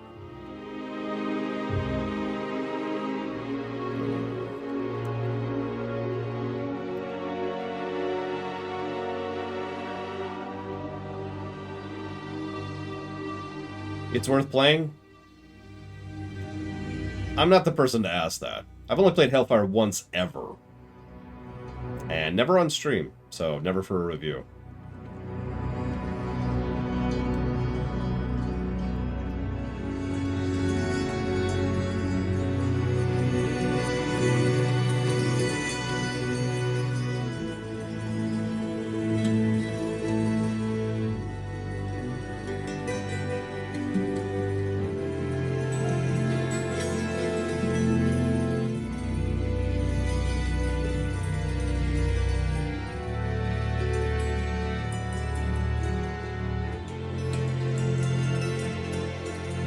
I haven't even heard about it, Nemesis, so I suppose that's a no.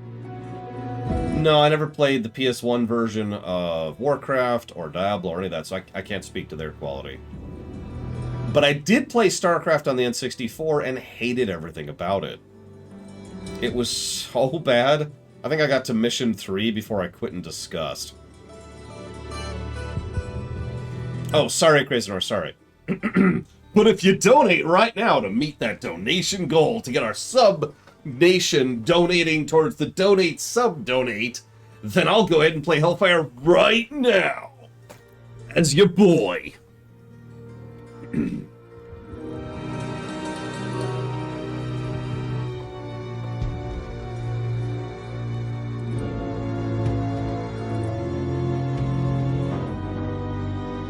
While eating Doritos.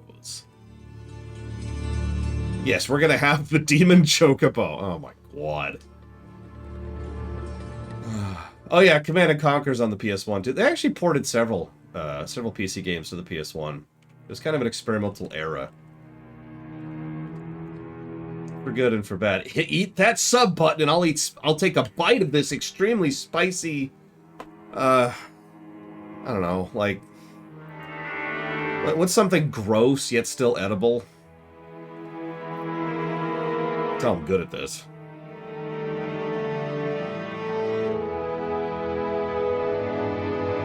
Jelly beans. Beetles. Onions. No, yeah, there you go. I've prepped this tray of Oreos, but replaced the inside with mayonnaise and mustard. For every time you slam that sub button, I'll go ahead and eat one of these Oreos. God, why? Why does that work? That's what I don't understand. Like, people doing that is whatever. But it works. What should happen is those people do that, and then at the end of the night, they have a giant tray of freaking gross Oreos. And they ate one because one person was curious. That's what should happen there. God damn it. I'm going to conquer the world just to prevent stupid people from eating Tide Pods on TikTok. That's the motivation. It's not fixing the world for my nieces and making a better place for friends and family and improving the livelihood of strangers. No, none of that matters. It's the Tide Pods.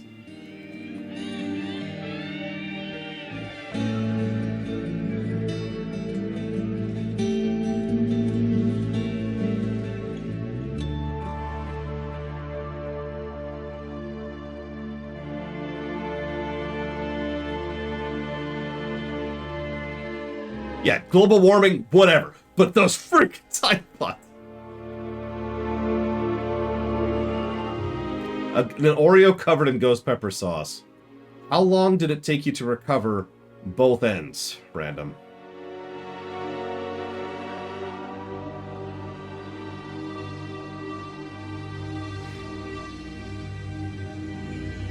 You know what's funny is I've eaten weird random stuff on on stream too, but it's not a donation goal, it's just, hey, I'm curious how this is, right? Like, I made my own donut chicken sandwich, you remember that? Or that one time where I had bacon ice cream, that was terrible. Or when I had the 99% chocolate, and it was just dirt.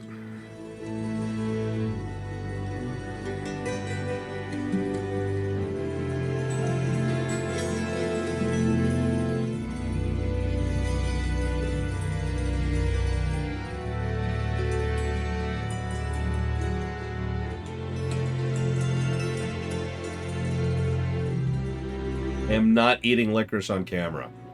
The only way I could eat licorice on camera is if I quite literally had a bucket nearby for when I vomit into it. Because as I've said several times, the whole reason I call it black licorice is because it literally hits my gag reflex. Not metaphorically.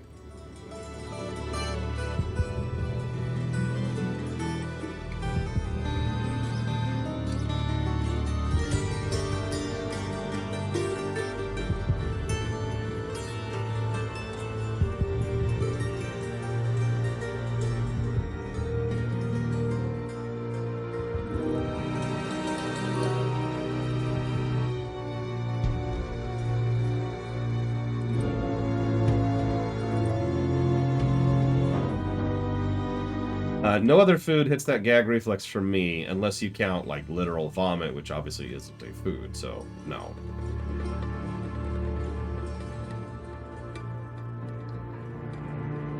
Excuse me.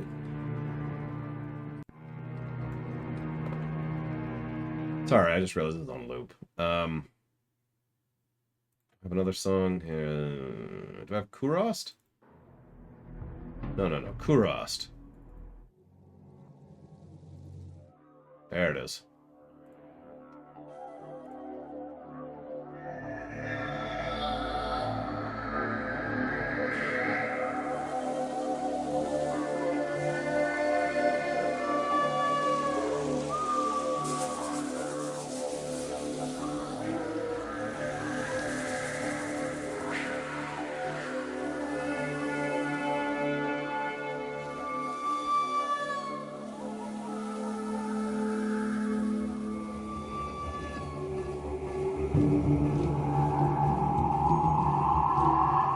Used to hear this music a lot.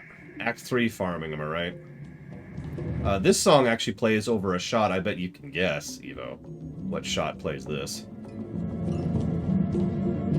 Favorite Federation ship design aesthetic? I don't actually like Federation ships in general. However, I will admit that I've grown more and more fond of the Excelsior over time. No, I've already bought everything. I bought everything years ago, Random. Also, the Constitution refit, or the Constitution A, as I like to call it.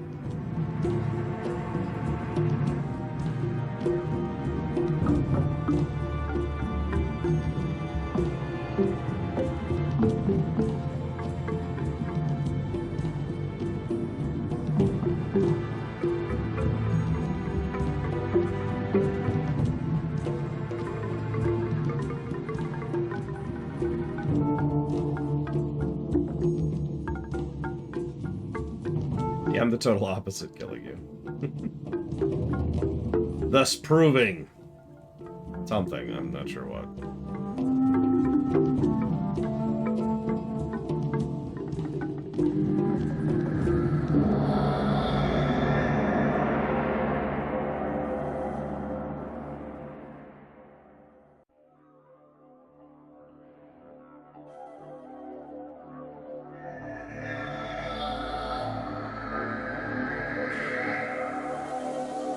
How do we feel about replayability in Diablo 1?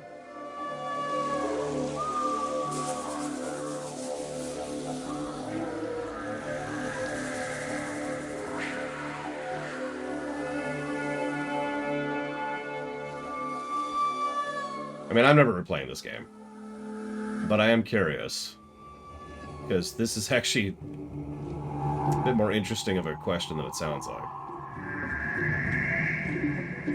No, I showed off pretty much all the game. There's not much I didn't show off. Like, there's ranged gameplay, which involves clicking something at a distance instead of melee, and that's it, because I was going out of my way to try and show off spells and spell gameplay towards the end there.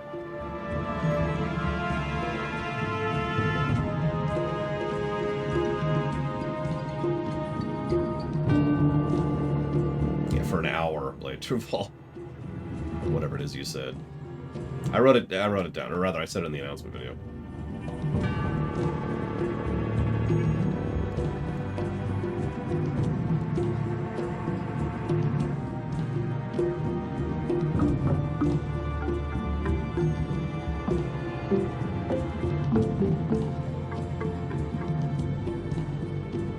So, I actually kind of wish Black Malkin was there, because I wanted to ask him something, or excuse me, them something. Tomorrow is Diablo 2. I'm not streaming Diablo 2 for 20 minutes at the end of the stream, Nemesis.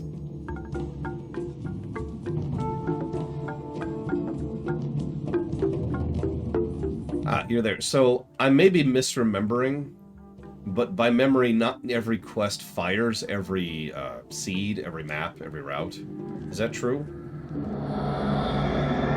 Now, that might only be a multiplayer thing, because, again, I only ever played D1 in multiplayer. I also might be thinking of a mod. That's why I'm asking. Okay, it is a true thing. Okay, see, that's what I thought. Reason I ask is between the randomization of the areas, the randomization of the loot, and of course the randomization of the quests. Yeah, I know you can get no butcher. That's why I was happy we got the butcher. I feel like, as bizarre as this may sound, the game deserves the second positive for replayability, even if it doesn't deserve the first one.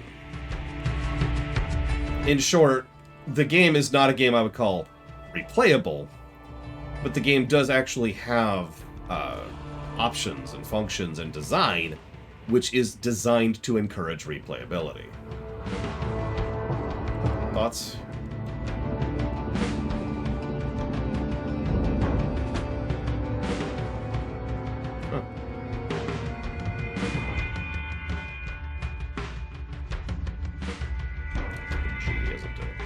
Yep, there it is.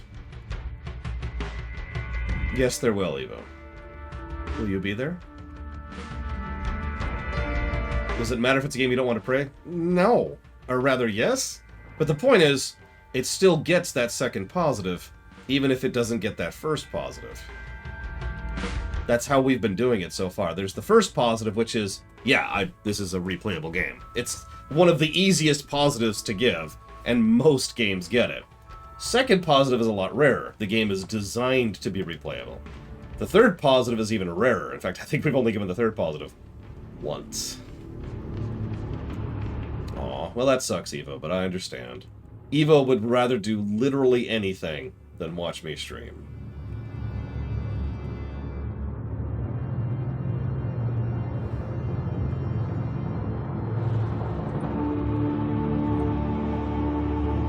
The third positive is for when a game is kind of like a perfect mix of both. Crusader Kings 3.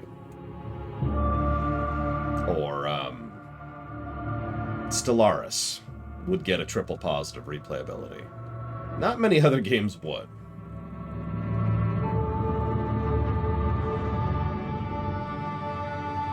Yeah, good 4Xs. Probably good roguelites. Which is funny because I don't think we gave triple to Hades. But, you know, something like 30XDX will probably be a triple positive territory. Something like that. Games that, by their nature, replaying is the point, right? FTL? FTL actually might only get the second one. Factorio, or RimWorld, there you go. Those are two other good examples.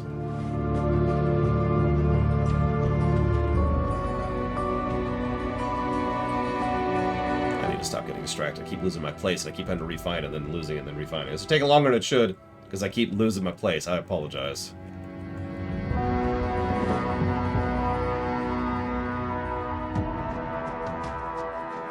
So you're probably wondering, why wouldn't FTL get it? Because you aren't into an FTL match until about an hour into it.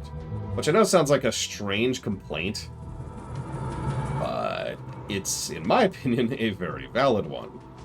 You don't actually know where you're at with a particular run or how it's going to go until you've already sunk a bunch of time into it. It actually hurts the replayability of FTL.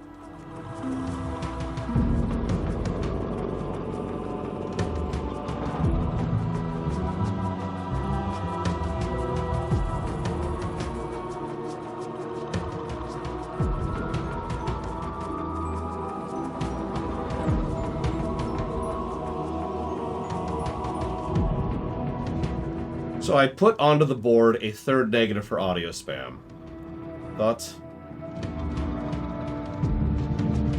We've only given triple negatives twice before. Once with Tales of Arise, because Tales of Spam. And once with Mega Man X7, because... Oh, sorry, no. We've also done it with the Bard's Tale and Devil May Cry 2. So that makes it a little bit more definitive, I think. I'm just going to do it. I'm just going to do it.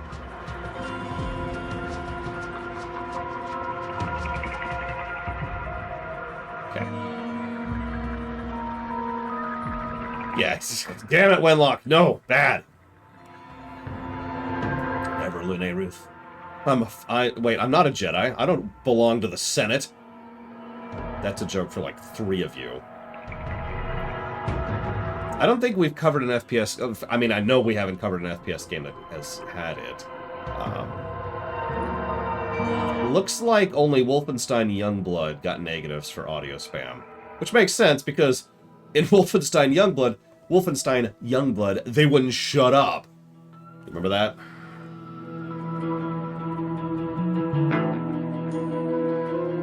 Thanks, dude. Righteous. Yeah, we're doing great. God, I can't remember it, but it was awful. Oh my god. No negatives for bugs. That's actually amusing. That's alright. Did I not? I did. Thank you, Nemesis. You should see my Dead Space 2 stream. I'm dead serious. It was a very funny stream. I was in a good mood, like, that whole stream. It was great. If you don't have time, watch the highlight reel, because we have a highlight reel for that one.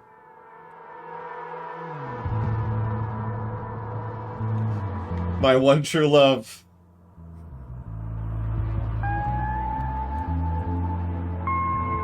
Points if you get it.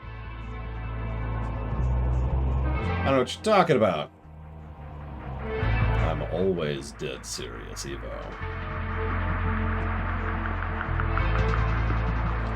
No, I was in a good mood for Secret of the Stars, which is good, because that game could have absolutely just... Oh, it could have been so bad. I mean, obviously the game was terrible. It is still the worst game we've ever covered. But...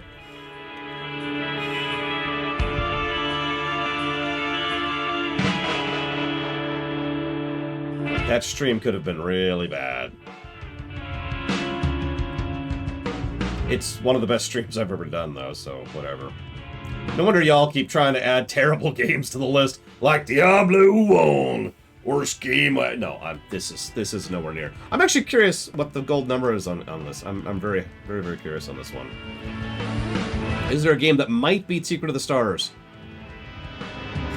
I can't think of one. I didn't think Ride to Hell Retribution was going to beat Mega Man X7. And I still don't think it's going to beat Mega Man X7. Secret of the Stars stomped Mega Man X7.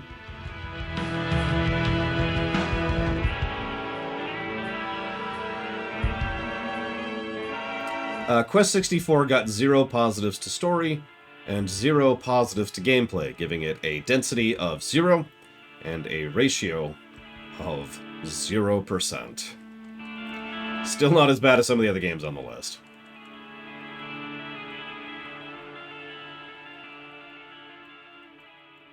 So we decided we are giving the second replay positive. Let's go do that.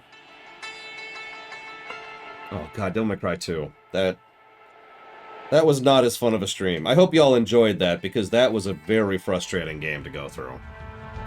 Oh my goodness. Oh my goodness. Just... Yeah.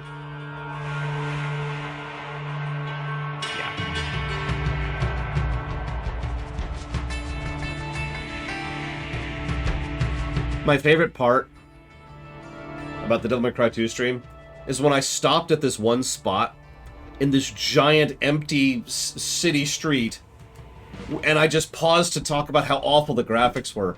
And then, like, Devil May Cry 1, Devil May Cry 3, 4, and 5, all their thumbnails is like some big action shot that took me forever to get a good frame of so it wouldn't look all blurry. Devil May Cry 2, I just use that shot, because that's just the game, is that stupid, empty, boring, brown street.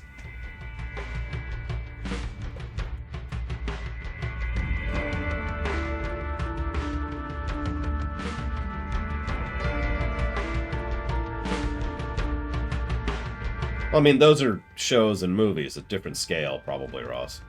An unestablished scale. We need to review the Star Warses first. Although the Star Treks would be my next ones to review.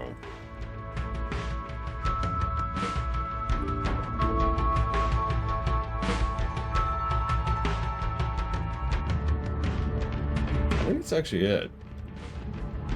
Oh, excuse me. Goodbye, Evo. Bow to Evo! The one true ruler. Alright.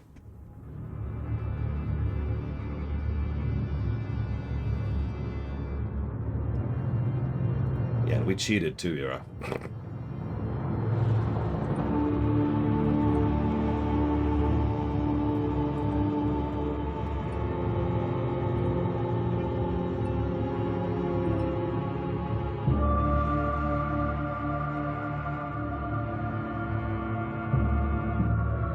So, right now, just for fun, what do you think Diablo 2 is going to score on the golden number? Anybody watching right now probably knows the golden number system well enough to at least gauge an idea on that. Like to get an idea of the range.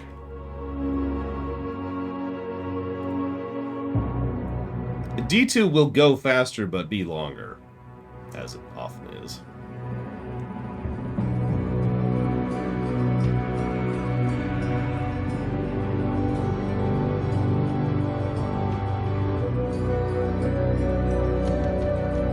I mean, with cheats, this was only a 7.62 hour game, for example.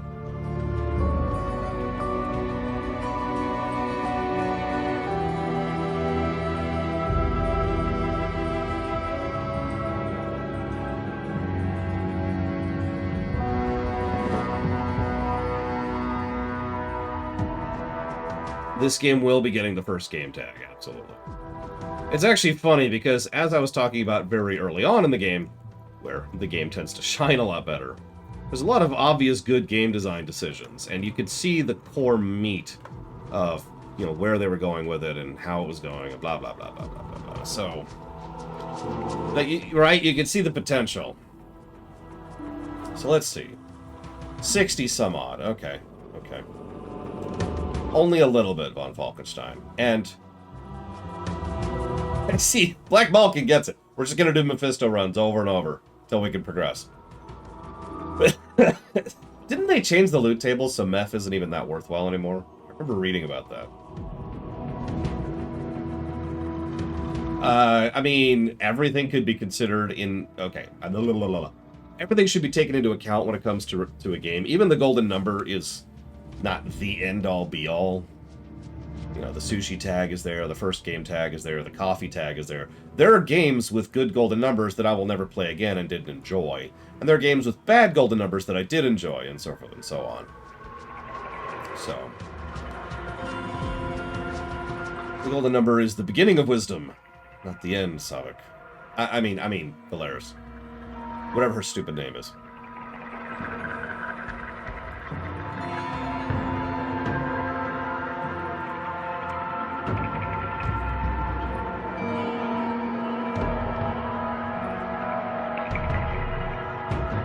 This game does have a better story ratio than Crusader Kings 3. Hat Time scored extremely well, as it should. It's a great game. Hey everyone, hey everyone. I'll get to it. Never mind.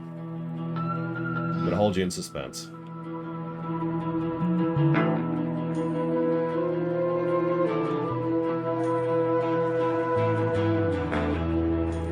Ladies and gentlemen, final numbers. Net +2 to story. We actually came up with a couple of additional pluses to story as we were going. So, not too bad. That's a story density of 0.26 pluses per hour, which is not actually all that terrible. And a story ratio of, roll my eyes, 66.67%. In other words, 2/3. Gameplay. Now, before I tell you this, I'm looking at the RPG genre list right now. And at the bottom of gameplay for RPGs, just for RPGs, we've got -70, that's Secret of the Stars. -65, that's Quest 64. -33, that's Lufia 1. But then, we have Fallout 1, which is -26. Ladies and gentlemen, Diablo 1 at -28. With a density of 3.67 negatives per hour. And a ratio of 15%. Giving us our final golden number of...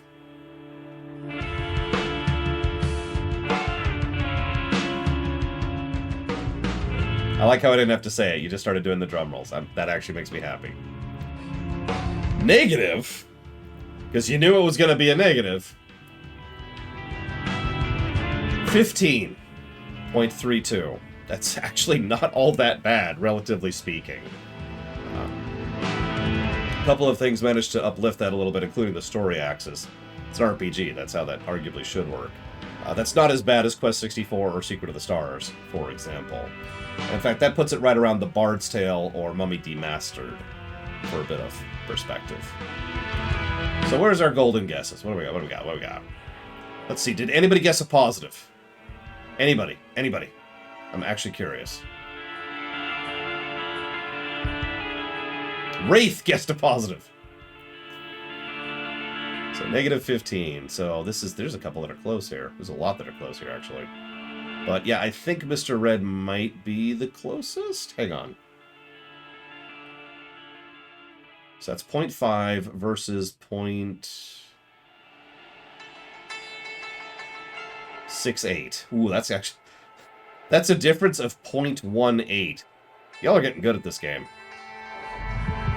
Nevertheless, that does go to Mr. Red.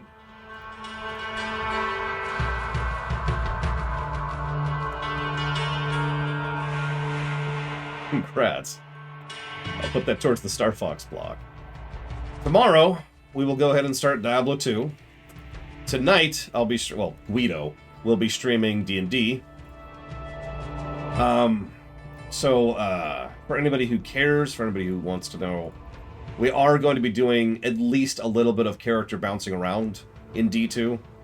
Not as much as intended, and the goal is to not cheat, which is almost a shame.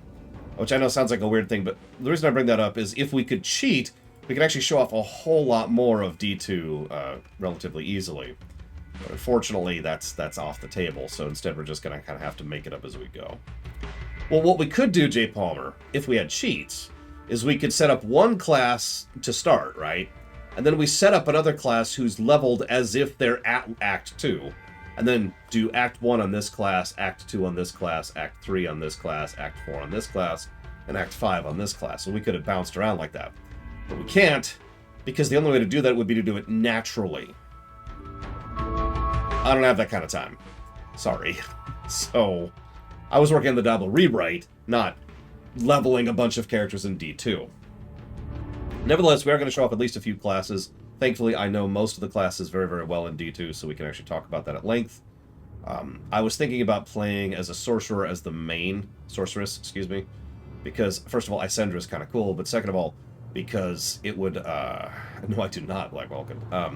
Second of all, because it would be a good way to showcase how terrible the later difficulties are.